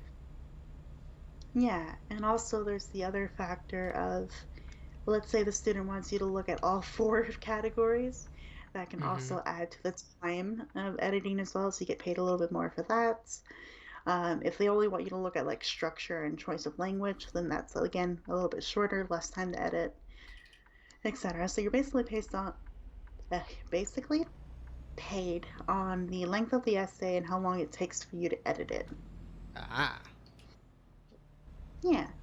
So I've done a total of 3 hours now. So based on 20 to 30-minute papers, that's I've done six papers so far. No, I've done more than that because I'm at 22 out of 30 done for the bonus pay. So Dang. I've done eight. And yeah, bonus pay. So each week they set you a goal for how many submissions you should review. And of course, I started a little late because I didn't get officially started until Tuesday. Mhm. And on Tuesday, unfortunately, I only looked at a couple because I had to do some more training and module work. Yay me. Right. So I started Tuesday, so I started a little bit late for the bonus goal, but I have worked on 8 of those essays out of the 30, which is nice. But I think for next week, my goal is to try to hit that 30 reviews done so I can get a 10% extra bonus pay. Ooh. So they give you a lot of incentives to try to get things done. And this week has been extremely busy for us on Studiosity Right. because we've had over 2,000 submissions Oh my. in our queue pretty much every day. So we'll get a big chunk done and then we're back up to 2,000 the next day. Damn. Like, for example, yesterday, or in a 24-hour period starting yesterday in Australia time, we were able to get 1,600 submissions done roughly. Mhm. And we were already back up to 1,900. Dang, that's a lot. Yeah, we're in a very busy period right now. So it's really cute because like we get little daily emails and messages from like the IT team basically Mhm. and the support team saying like, "Hey, like well done guys. I know this is extremely daunting and very busy for most of us, but we are hiring as many specialists as we can to help us with our return time and all that kind of stuff because right now it's Right. 30 hours that we're taking before we can return a paper to a student, Oh. which is quite a lot. Right. So we're trying to get that reduced. So it's really cute because a couple days ago they had like, "Hey, Team Canada, we're really relying on you to help us with submissions and reviews, while we are all sleeping the daytime hours away for you guys," kind of thing. It's super cute. Like having little like incentives and like messages like that pop up on the dashboard is really Mhm. nice. And what's really cool is that there is a support chat that you have to connect to before you open up the dashboard for reviews Okay. because we use that chat for support. Like if we get stuck with an issue or if we're confused about what to look for, or if we have a student like I had yesterday who did, oh, they referenced a lot of other materials and didn't provide their own thoughts or explanations to the Mhm. materials that they referenced. So they didn't basically explain their evidence. And I was really worried about this because I was like, oh boy, because this could technically be considered as the student at risk because they Right. just brought used other sources majority or majorly in their paper. But Mhm. what stopped me from putting them at risk is that when they did put their thoughts on their sentences were mostly clear and made sense. If their sentences were very confusing, were all pretty much like run on sentences or really confusing, awkwardly phrased, or just you couldn't Mhm. make sense of them, then you put them at risk. Ah. And because he or she, I guess I never know the gender of the student, I just guess all the time. Because they never provide their personal information. Which makes sense. You don't really Uh, need to know. no, you're just reading some kid's work. Right. Uh, so I had to go to the chat and I was like, I need help with this. I'm not too sure what the protocol is because it's not quite at risk, but it's also like really heavily referenced. And it took about an hour for someone to get back to me, Oh boy. which was like, oof, because they have a max amount of time that you can edit a paper Mhm. before it gets returned to the queue, basically. Ah. So I was like, oh boy, I only have 40 minutes left. Please, someone respond to me. And finally, some people did, and they basically gave me the advice of still go through it, and wherever there's a lot of referencing in a paragraph, highlight one or two of them and just tell them to refer to their institution's guide on referencing and to try to add their own thoughts and opinions on the evidence being used. Oh, okay. So I did that, and then I also just went through their own grammar, like in the sentences that they did write, Mhm. and just kind of tell them, hey, like, make sure you watch your verb tense here. It could be, I was like, it's something like it could be changed depending on the number of people or like the number of subjects, if it's plural, singular, all those things. So Mhm. I managed to do it and got it done with like 20 minutes left before Oh it my could reach god. me return to this It's pretty like close. the queue. Yeah, but it managed to work out. So it's really cool that they have that support chat in there. And also they have like private channels open to you for you to contact your mentor, senior mentor, manager, peer support group, and there's one more. I can't remember what they are. Oh, quality assurance manager. So Ooh. you have a direct contact to each of these people, Uh-huh. and they can help you with anything way more serious or scary that you don't want to Oh, put that's into like pretty the cool. general feedback chat. Yeah. Mm-hmm. So it's been a really interesting process, and yay, I've made my first like $30 on there. Hey, hype. Uh, but yeah, I've been very busy with this. All of this, really. So now I'm like looking into my next week, and I've opened up a lot of classes on Outschool, like sections again, for all my classes that I can teach. And then I basically have either left my mornings free or my afternoons free, or my Mm-hmm. mornings or evenings free based on my work schedule, Outschool schedule, where I can just do Studiosity. Ah. So you're really gonna like focus on this just a wee bit more to, I guess, Yeah. pretty much gain at least experience and maybe money. Yeah, because like, and also I brought this up with my sister today too, because like tomorrow, my work has done a really stupid thing this week. Uh-oh. We were told in April that like starting April 1st onwards, we'll be down to 6 time slots per hour. So that's why all of our Mm-hmm. hours have been getting cut. It's because less time slots and so less Right. need for labor. However, they surprised us today or yesterday, I think.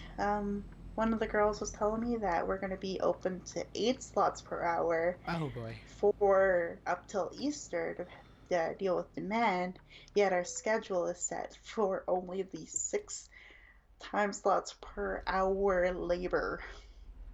Oh god.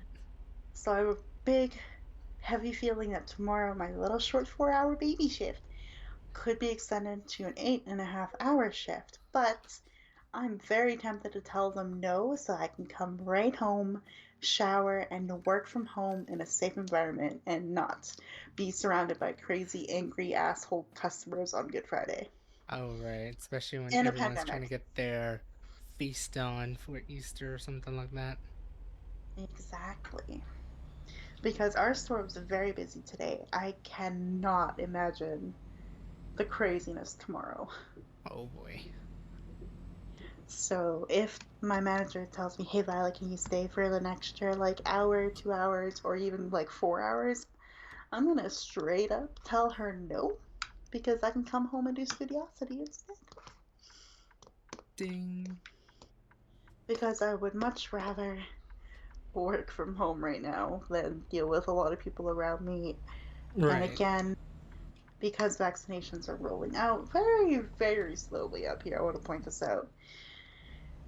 People are starting to get a little less or getting more lax with the use of masks. Mm-hmm. And because it's been spring slash Easter break up here, whole families are coming in to do their shopping. Oh boy. So, mom, dad, kids, grandparents, the whole works, and it's just it's anxiety inducing. So, Yikes. I would rather take care of myself this week at least and do the focus on the training and experience of Studiosity, Mm-hmm. as well as create one more D&D class because I am a D&D teacher now, guys. Because I want to do a level 4 one shot. It's a much more difficult one Mm-hmm. shot to really show students the different like levels of difficulty in the game. And it also forces them to be challenged to use problem solving skills, critical thinking skills, and improv skills in a much more complicated and diverse way. Dang. Such a teacher. Yes. So that was such a teacher thing, but really though. Yeah, but like seriously, you need those skills, or else you can just sit there and be like, my character will kill it." Oh Like, right, no. right. Like, no, bro, you don't have to be a murder hobo 24/7. There's other options that you can do. So, You could probably talk it out or whatnot. diplomacy. um, It's but like, yeah. do you have the diplomacy to do it? Check it. Anyways. Yeah, so like that's been my pretty crazy week.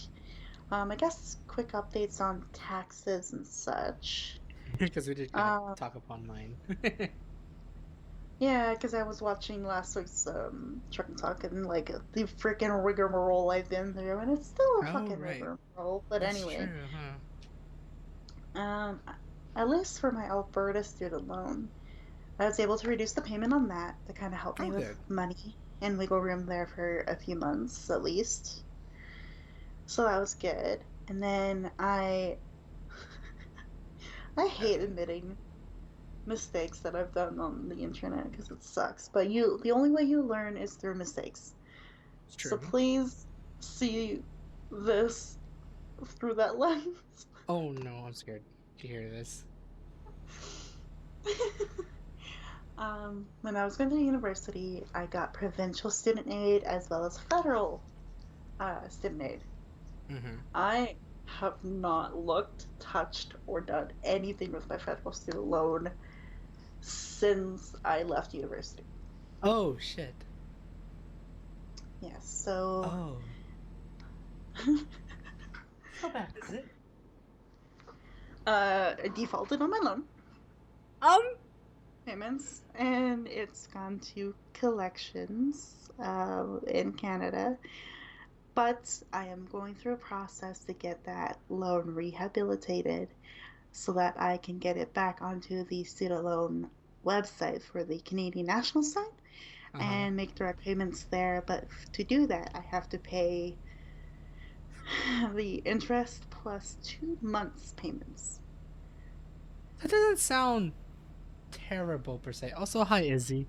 Kinda here. Hello, Sorta, not really. Izzy. Um, yeah, that's fine. Uh, so big fucking whoops there, I guess. Hopefully it's not too Um, big, per se. If you don't need to share it, you well, can tell me that's the personally. thing. I tried to call them and figure out how much it was and do other thing, but Mm-hmm. fucking CRA. Oh, Oh, no. I hate CRA. They're like, we are unable to take any calls for about this sort of uh issues until April 6th. Oh, jeez. Wanna try Dota So, Eternal Return with me? No, I'm good, Izzy. so I have to wait till April 6th to get that stuff sorted out and figured out. But yeah, um, Oh. lessons learned. Don't ignore problems for this long. Dang. Um, But, it's okay. Good. but when I get to call them on April 6th, I also will be able to infer and ask about making a CRA account for my fucking taxes. You So can I'm looking forward finally to do that. your taxes. Yes. I thought I said you could finally do your taxes. I can finally do my taxes. Yes. No taxes. So that'll be good. The funny thing is still like, oh man, I'll be doing my taxes if it all works out this way. Hopefully it does. Like a week before the deadline. Oh, What if? jeez. Oh. So it's been a real rigmarole. I've been feeling a lot of shame and guilt around this quite a bit. Oh. Um, but I'm really glad that my sister's pushing me to do all of it and take care of it because even though it does upset me and I feel like a fucking idiot, um, it's good to kind of know what to do and get it handled. Right. And at least you're not being like. See, I'm curious, and you don't feel free to like shorten the answer as much as you can for this because it's probably gonna be very personal. But it's like I'm kind Mm. of glad your sister's there to like really help out and probably be supportive. I have a good feeling it'll be a completely different story with other people. Yeah, absolutely. I think if like I ever disclosed this to like parents or anyone else in the family, Right. they would make me feel far worse about it. So, Right. Saying, you don't know anything. Why didn't you know about this and all that stuff? It's like, no, I don't need that shit. yeah. And then, like, it comes to the argument of, like, I was the first fucking grandkid to go to university, and no one could have helped me or even got me through this because no one else has been through it. And Right. then it would have been arguments and fighting and just so much more shit that I really don't fucking need because I feel everything really deeply as a person, and I'm feeling a lot of the shame and guilt over this enough. So, Right. Last thing but is need to do is hear more. keeping it between my sister and I. Right. And I guess you all, hello, you get to Guess, hear the real and I me. guess the internet as well. Yeah, so, um, don't ignore student loans, guys. It's true. Don't do that. Um, don't fuck up bank accounts when you move to a different country. Aw. And, um, just look everything up if you don't know it because ignoring it is not the answer. Boom, lessons I learned. wish it was though. At times, it'd be so much easier if you could just ignore it and don't give a fuck about it. Yeah, so rar. Uh, yeah, so there's all that's happened. um, I might be able to get help with taxes a bit sooner, depending on things. I have to return a phone call to this organization that my sister uses at her work for taxes and such, Mm-hmm. and they might be able to help me sooner than waiting for CRA's call next week. Right. But yeah, we'll see. I gotta get it all figured out. Oh yeah, hopefully you can get it figured out. Okay, we're good. We're good. We're good. Uh, to turn this all around, though, uh, sad news about the guy that I've been seeing last week. I've not heard from him at all this week, so that's not a good sign, but what the fuck ever. However, I had the best first message from someone on OkCupid last night. Oh boy. It's a D&D pickup line. Oh my. It's so great. Oh, I love it so much because she sent me this message going, "So, you like D&D, huh? I guess you're a rogue because I think you might have stolen my heart." Oh my god. And then I had to be corny and cheesy as fuck back, so here it goes. Ooh, that must mean you are a bard as you're plucking at my heartstrings.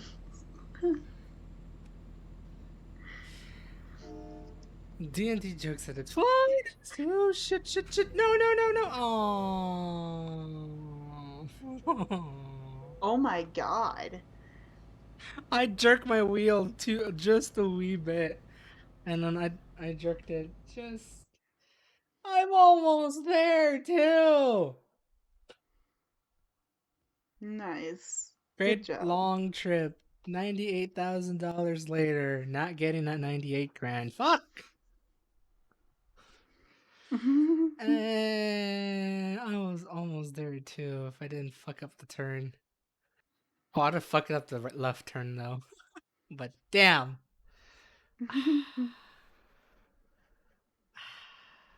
Shit. Okay. Anyways, continue on.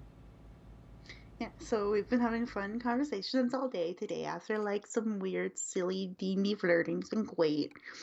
And then I also got a good conversation going on with a guy on OkCupid based on a Oh lot of my. talk of pizza. Out of everything, And pizza. anything you could talk about in this world, pizza. So he's been Pizza. giving me so many suggestions of all the various pizza places in the city that are not Panago. So Ooh, good. I Considering genuinely everything.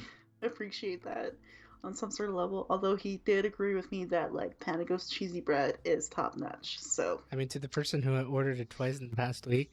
shh, you didn't have to share that with the stream. Fuck you, Daryl. You're welcome. But hey, having it twice in a week, it has to be good, right? Yeah, because they have like the regular like creamy garlic cheesy bread, but then you can get like the Ooh. super cheesy bread where it's cheese sauce and cheese. So, you know, Food. Food indeed.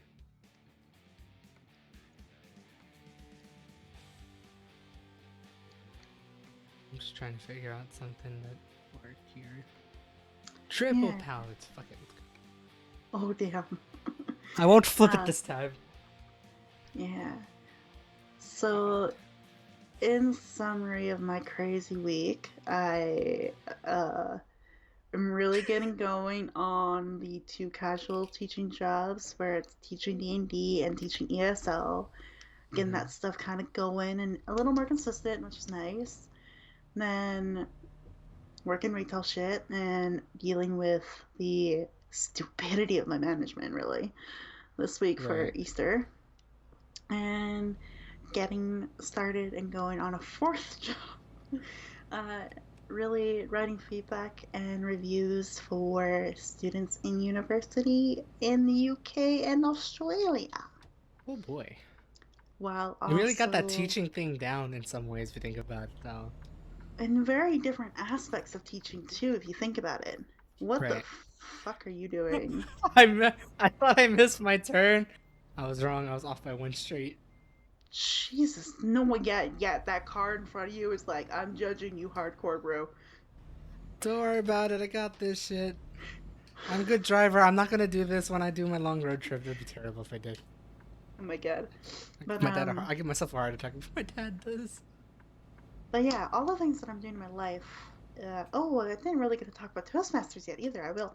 Ooh. Um, but Toastmasters, OutSchool, VIP Kid, and now Studiosity are all working on various aspects of skills that I need and require as a Right. teacher. So, Toastmasters, let's go into that tangent now.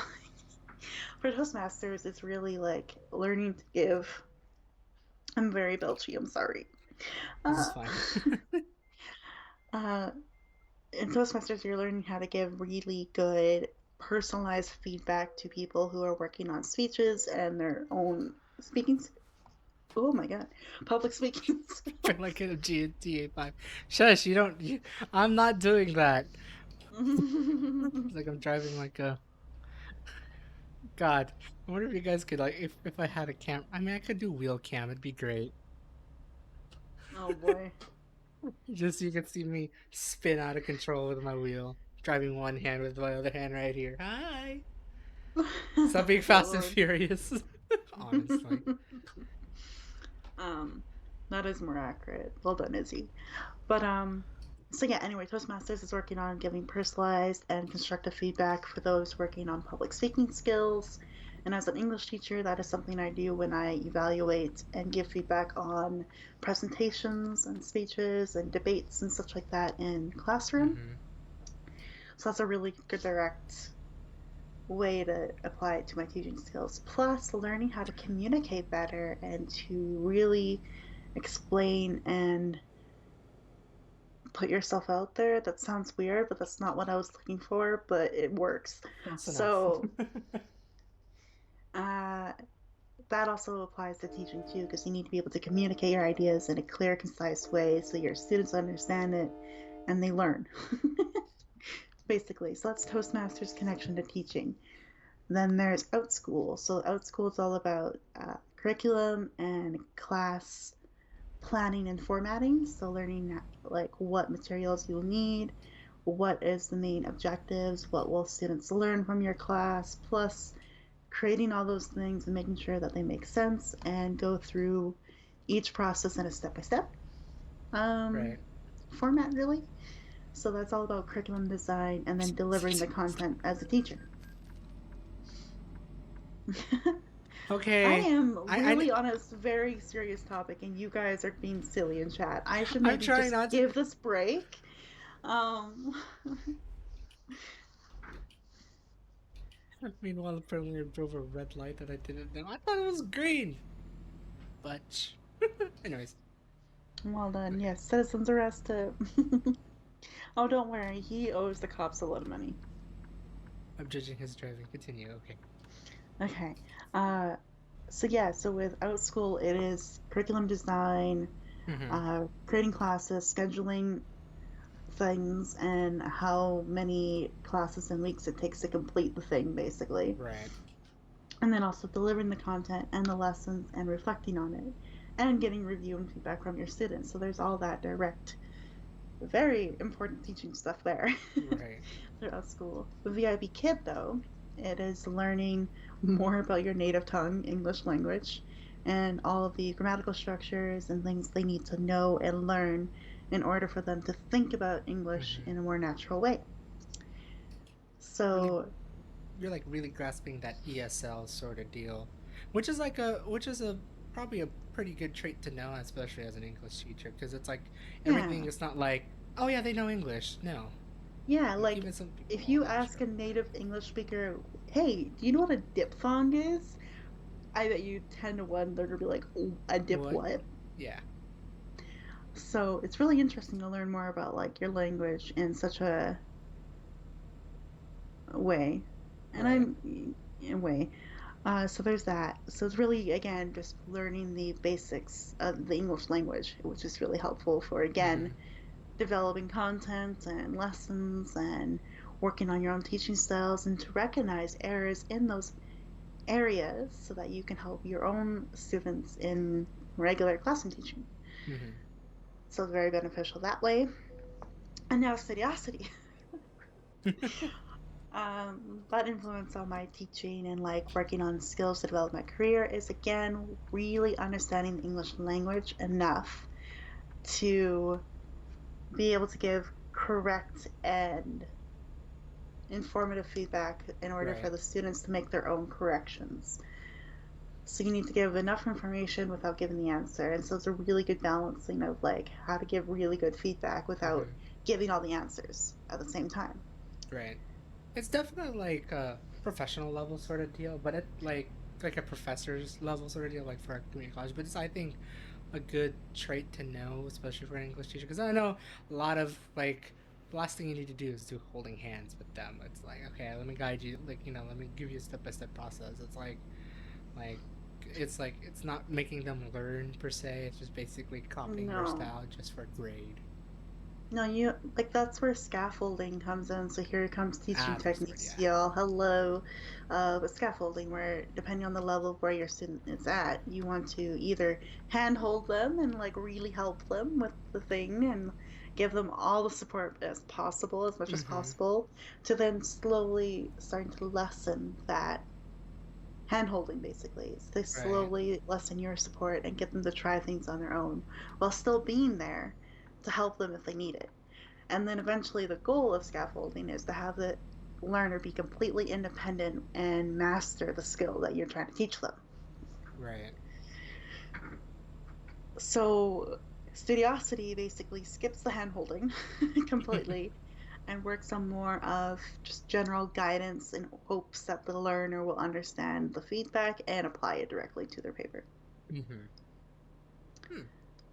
So basically, everything that I'm doing in my life right now, currently, except for retail work, I mean, who knows? is Retail work could help a good really, English teacher.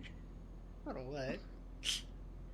I mean, it helps me think on my feet and like really handle fast-paced environments On and spur of the stress moment sort of and deal. all Yeah. that shit. Yeah, sure. Right. Um, but everything else in my life that I'm doing and have signed up for really is just helping me become a better teacher overall. Mm-hmm. That's good.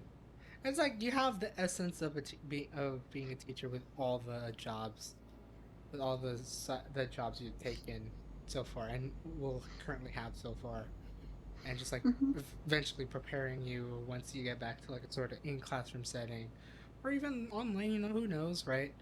Where it Yeah. becomes a traditional setting of teaching because it's like different aspects of everything, but when you put them all together, it's like ooh, hey look, you got teaching, like you got you have like your everyday teacher sort of deal going Yeah. on. Yeah. All these little things will eventually me to be back in the classroom doing all of the little things that I'm doing and Mm-hmm. more. True, definitely, and more. And it's like Basically. at least it's like yeah, like it's sure it seems unconventional. However, you're learning the basics. Like you're just like rehoning your basics of teaching in some ways, in actually many ways, really. So there's no Yeah, high and bar. We're ready. I'm getting much more hands-on experience learning how to be a teacher through these means than I ever did in university. Right.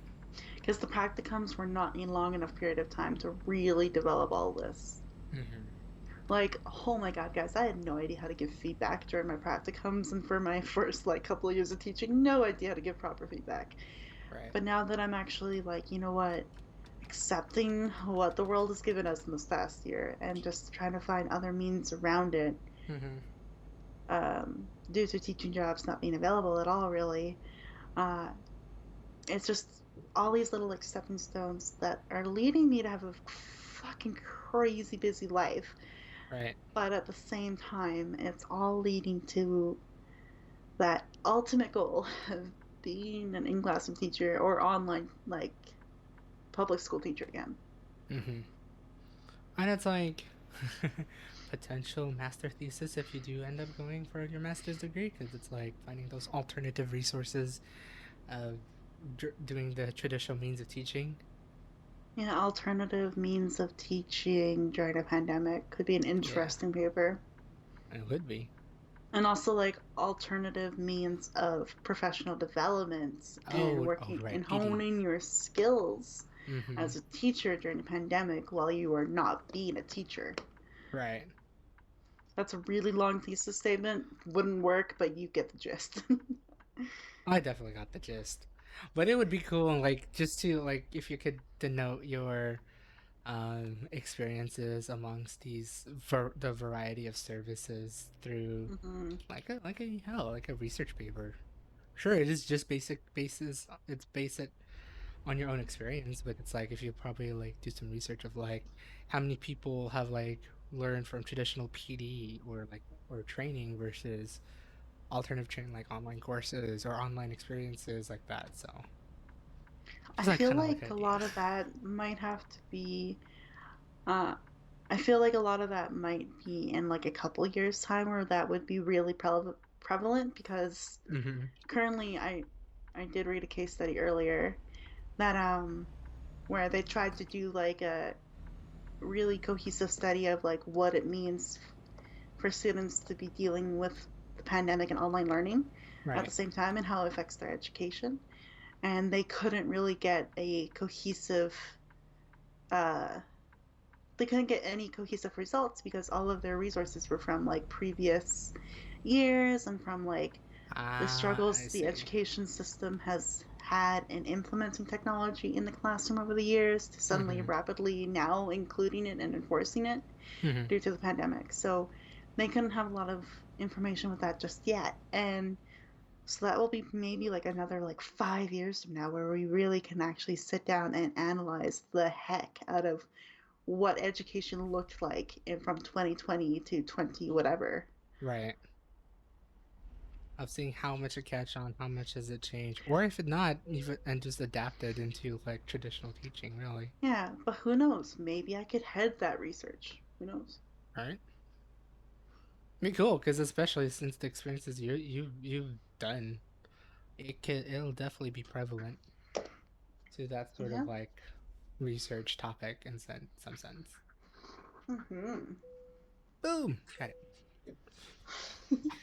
So So yeah, it's been interesting.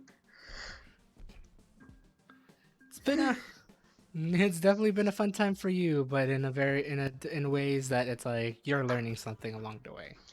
Yeah, and what's crazy about this too is I'm keeping my YouTube posting consistent to 2 times a week and videos Right? longer than an hour somehow. I don't know how Somehow, I'm some doing way. this, but I'm doing it. Ding! I don't know what puzzle is. Come on, go for it. Trick. Keep forgetting Ez is really built. You're playing League again, I see. Alright, time to speed down Uh, the warehouse.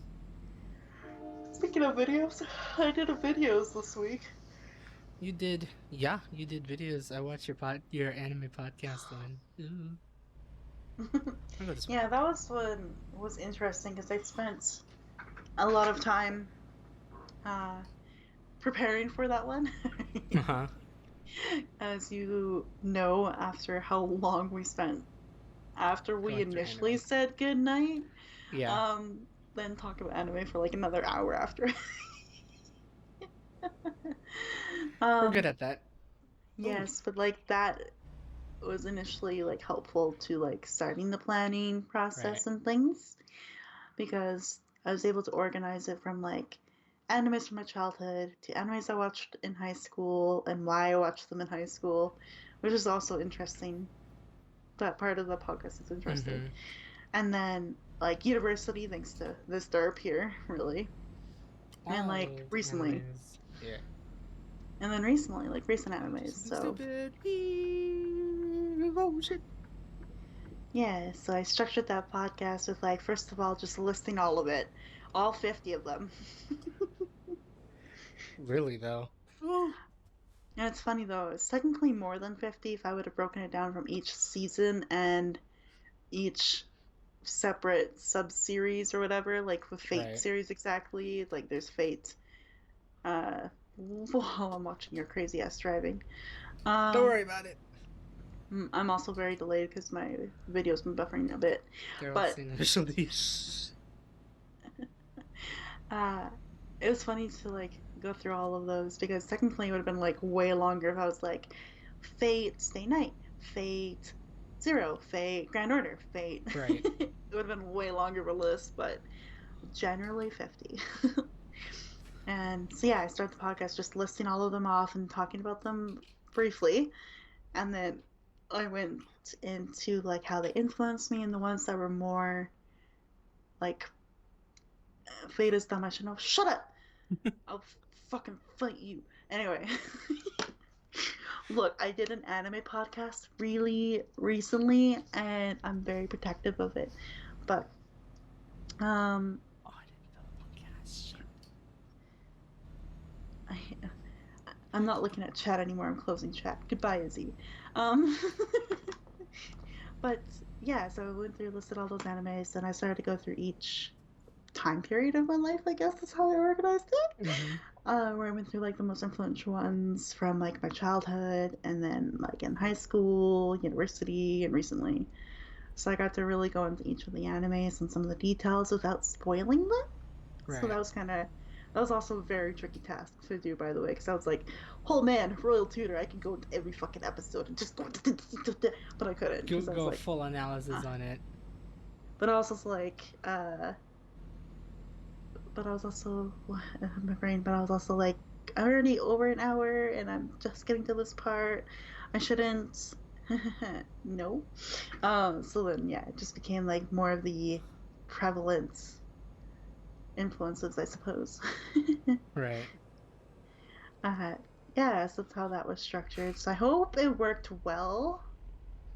I see the structure because it's like past, like the past, like the early years, the middle years, like high school, and then the current in some ways. Yeah, current to like recently current. Yeah. And yeah, and then like it was also going into the influences too afterwards. I don't know, I felt weird structuring it that way, but I hope it Mm-hmm. worked.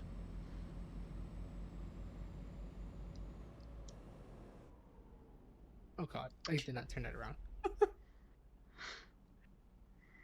Yeah. But that's like a really good structure because it's like, ooh, now I kind of know what to follow when when you have me next week. Ooh. Mm-hmm. Yeah, I have a feeling though you've seen a lot more anime than I have, so that might be really harder for you to do. I know it's gonna be interesting. I have an idea of like if we're gonna follow the structure, I have an idea of what to talk about specifically. Because yeah, if I do put everything, it'd be like that's a lot. Half the podcast will be you just listing the animes you've seen. Yeah, basically.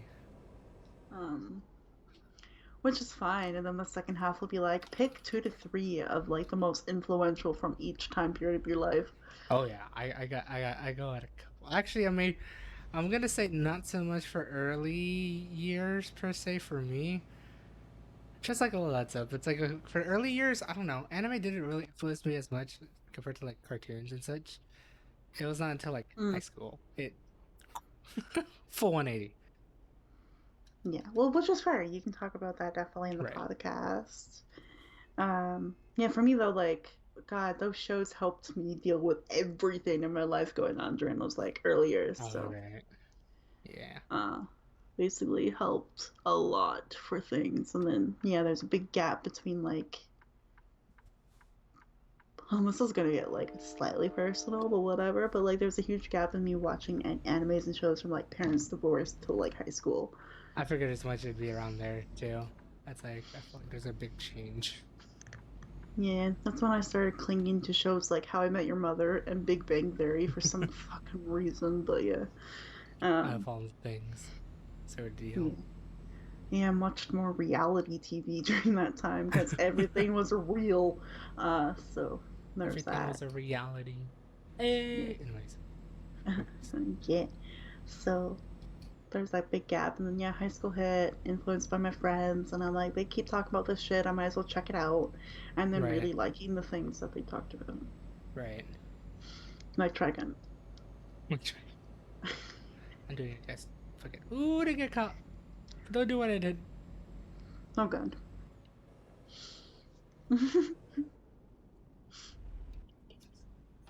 Taking this like initial D all of a sudden. My hand is on 9 and Jesus. 3 right now. I'm just like, woo. It comes a stupid racing game all of a sudden. Wow. So yeah, that was really good. Next week's anime episode will be Oh, about can't. you and your animes, which is gonna be fun. Yeah, I can't wait to talk about it. Ooh, And I definitely left room for you to talk more about certain animes in I've my noticed. thing, so hopefully you've got things to say about those, because, yeah.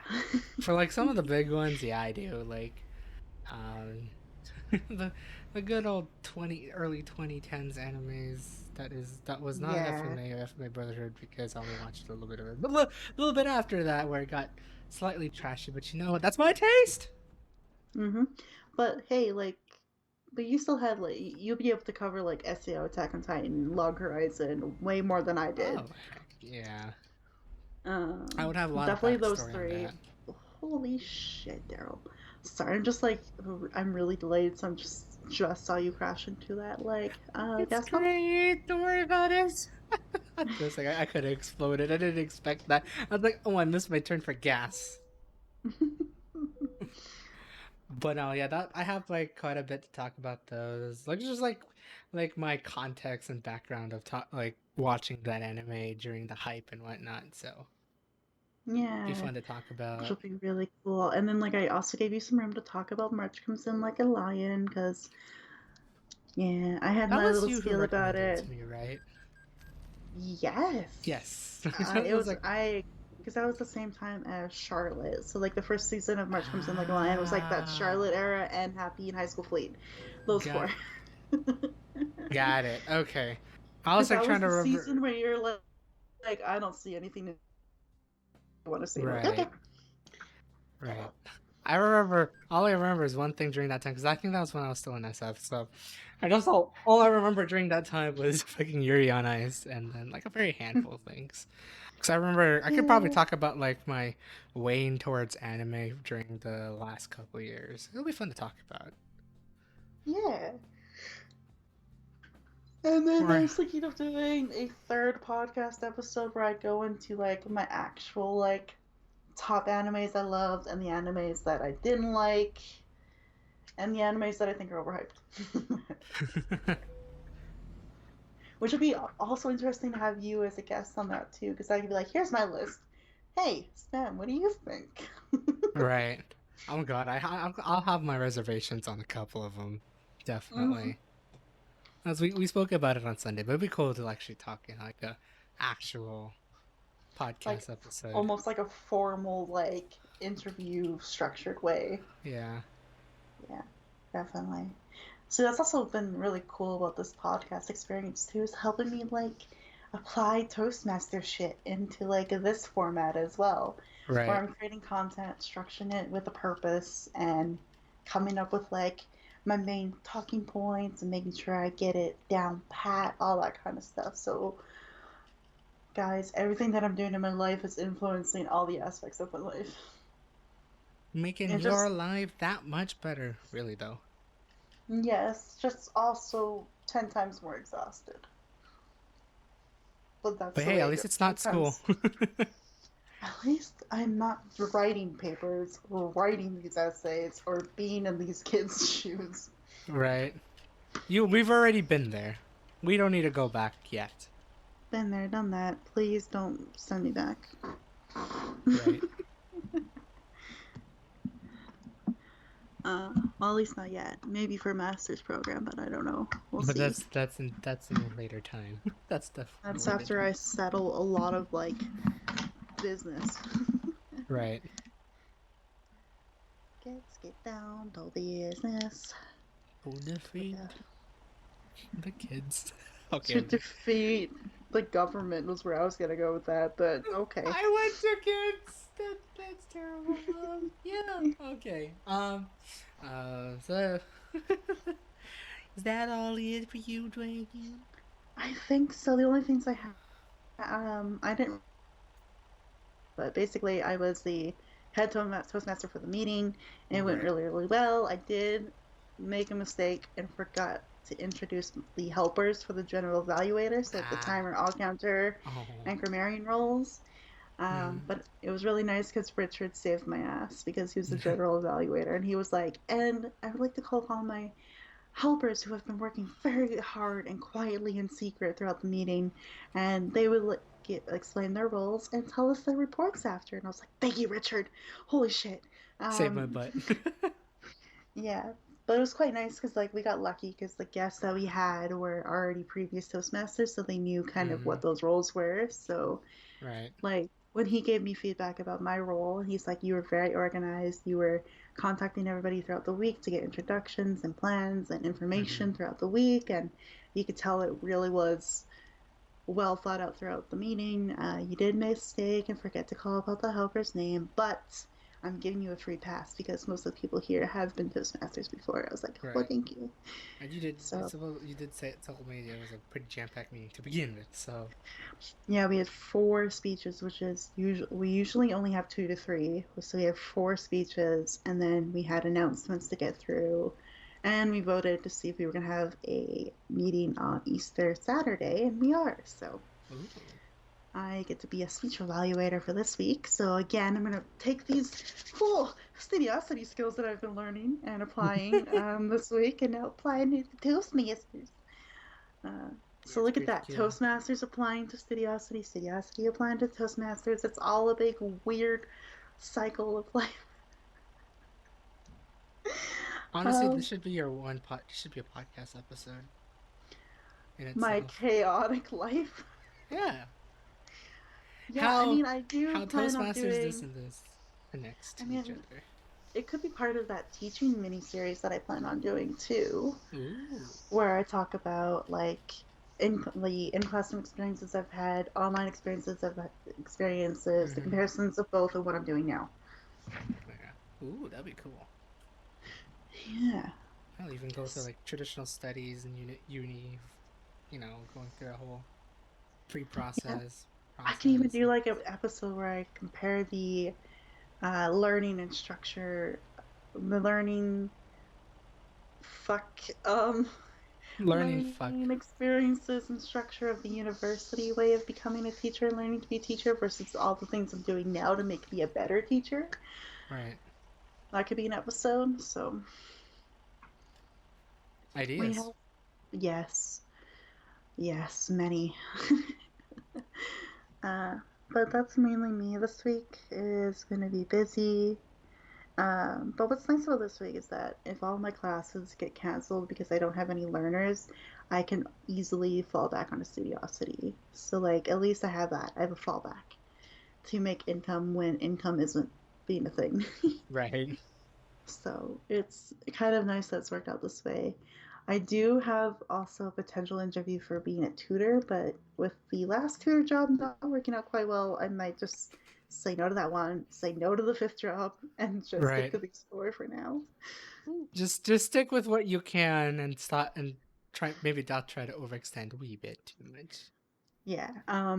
At the near the end of April, though, the school board here is opening teaching positions. So I'm gonna be contacting IT. So yay, IT people, I love you. Hey. To help me get back onto the job application portal. So when those jobs get posted, then I will be ready to apply to be an in-classroom teacher. Ooh, nice. And if I get a position with the school board, then I will have to readjust all of these other things. But it will work out. Right. That would be cool. That's hey, it's a progress, definite progress. Ooh, that's sweet from back So my life is very chaotic. It's very busy. I've made mistakes. I'm learning from them, but at least things are heading in a good direction. Like actually though, it's a good thing to hear. It's a really good thing to hear that everything is going in your direction, Mm. especially compared to like with all the fun past experiences you've told here on Drug and Talk. Watch the past episodes, guys, Yeah. to hear out Uh, those full experiences and whatnot. yeah. So before I we leave, I'm just gonna post my stuff there again. The YouTube channels where all the Right. podcast episodes are, You as well as should. I think it's Stardew. also Dragon Podcast. I forgot which command I have you on. Or no, Oh, it's Dragon's Den. is it Dragon's Den? Yeah. That's Yeah. There it is. That is the playlist for the podcast. If you're interested in listening to me ramble more, because that's what I've done in the last hour.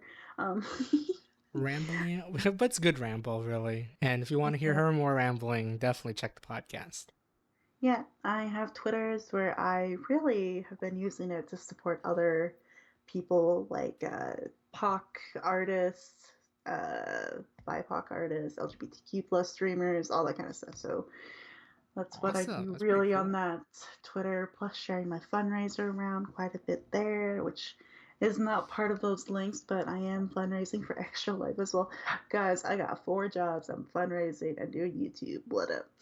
I Uh, think there is a command for that. I just can't remember what command is for your extra life fundraiser. yeah, and hearing I about my remember. struggles with regular income, if you want to support me, there's a coffee link, and you can buy me a coffee because I live off coffee, as you can tell. Who doesn't? I mean, with the kind of life I'm living, yeah. Because, like, for example, to Saturday, I'm gonna be up at 3:30 in the morning and basically going to be hella fucking busy till like 3 p.m. So, Oh, coffee. Buy me coffee. coffee, please. Someone buy her a bunch of coffees. Someone buy her 20 coffees, please. Yeah. Oh, and I'm going to talk about my meal prepping. That's fine. I'll save it for next week.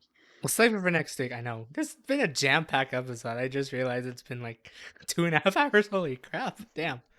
Didn't I know, expect and that, actually. I have to be up at like 5 a.m. I have to be up at 5:30. Let's go. I mean, technically, I'd be up at 4 a.m. your I time, know. so It's true. It's an hour and a half early. And I have to whatnot. actually look up busing for tomorrow because I forget. It's not the new busing yet. I But want yeah, to tell. there's. Oh Go ahead. No, go ahead. no, I was gonna interrupt you and be like, there's spam links. Go follow him too. Yeah, so they posted Twitter, so I post up YouTube. Yeah, and usually this goes up every Tuesday on YouTube. Unless if you're watching YouTube, so it usually goes up every Tuesday. Unless if I forget for one reason or another. I almost did a couple times. So, and go follow me on Twitter. It's where I post my chicken escapade. Chicken escapade really is, and random stupid shit that I like, retweet and whatnot, and schedules whenever I stream. But yeah.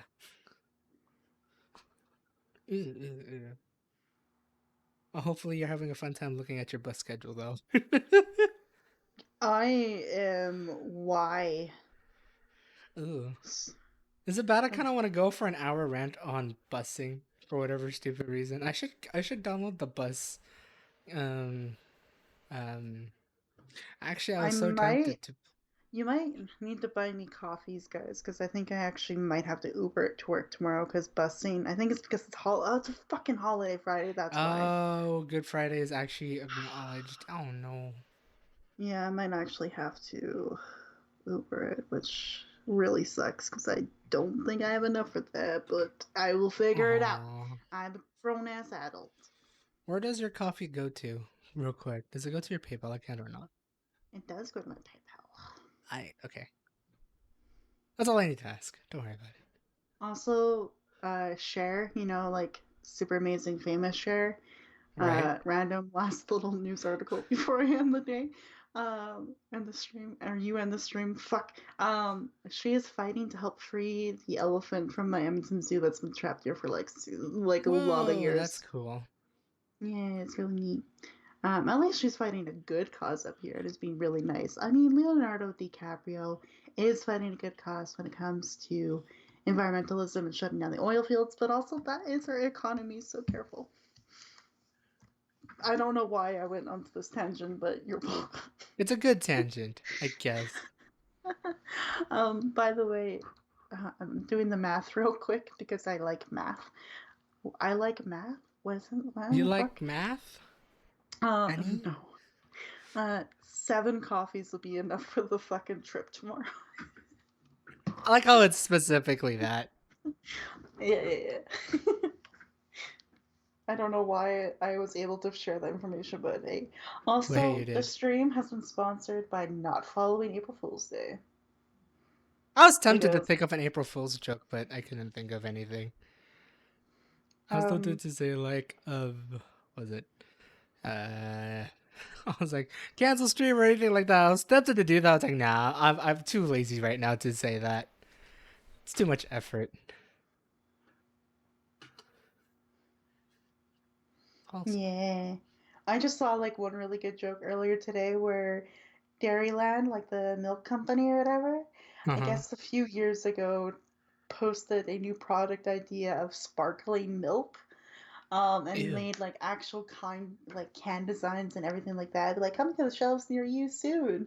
And then it was like like in the comments on Facebook, they're like, just kidding, April Fools, that's disgusting. Ew. And then another one is a really good streamer.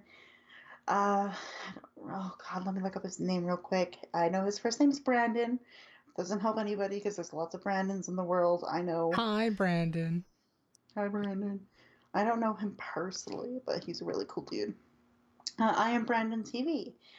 He did a tweet, or he shared a tweet earlier today going, uh, just kidding, guys. I've been straight this entire time. Ha ha ha. April Fool's Day, because he's hella gay. Right. So it's been really funny. But yeah.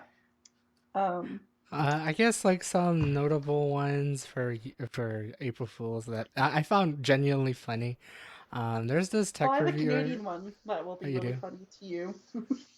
I watched this tech reviewer who recently reviewed their Mac. Now they reviewed their Mac as being one best loving friend, and that Mac is a dog. Oh my Their god. dog named Mac. They gave it an 11 out of 10. It's Oh a my really good god. review. I love that. It was so weird. It's like it's definitely a tech review of how he explains everything. But my God, it's so funny. It's great. It's so wholesome. But Oh, yeah, we're getting better with reviews for the job, by the way. We have reviewed 1,760 submissions in the last 24 hours, but hot damn. there's still 1,572. Oh, we're halfway there. Uh, no. I could not do. I forgot the math, so I was like, that's not halfway, is it? No, it's many. But yes, anyway, the Canadian one up here. So Tim Hortons up here, Canadian coffee Uh, company. For those that don't know, uh, they promised to sell like really giant Timbits a while back and never followed up on it. So they did a reverse April Fool's joke day and actually surprised a few customers across the country with a giant Timbit. Ooh. Oh, how wholesome. Oh, oh. Canada and donut I, holes, yes. donut holes. I get it. Wholesome. I'm terrible. I hate myself that that I actually got that in my head. Ah, Tim Hortons being wholesome. Anyways, guys, thank you, Dragon, for joining me for Joke Talk. I don't know if there's anything else we want to talk about. Get out.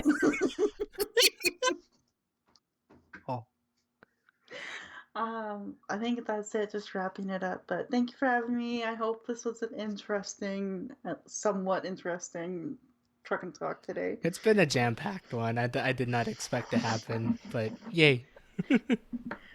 Yeah, that's what happens when you bring me on who decides to apply for a fourth job and gets one. And then for me, that I just stream weekly and talk about chicken sandwiches. I want to talk about chicken sandwiches more now.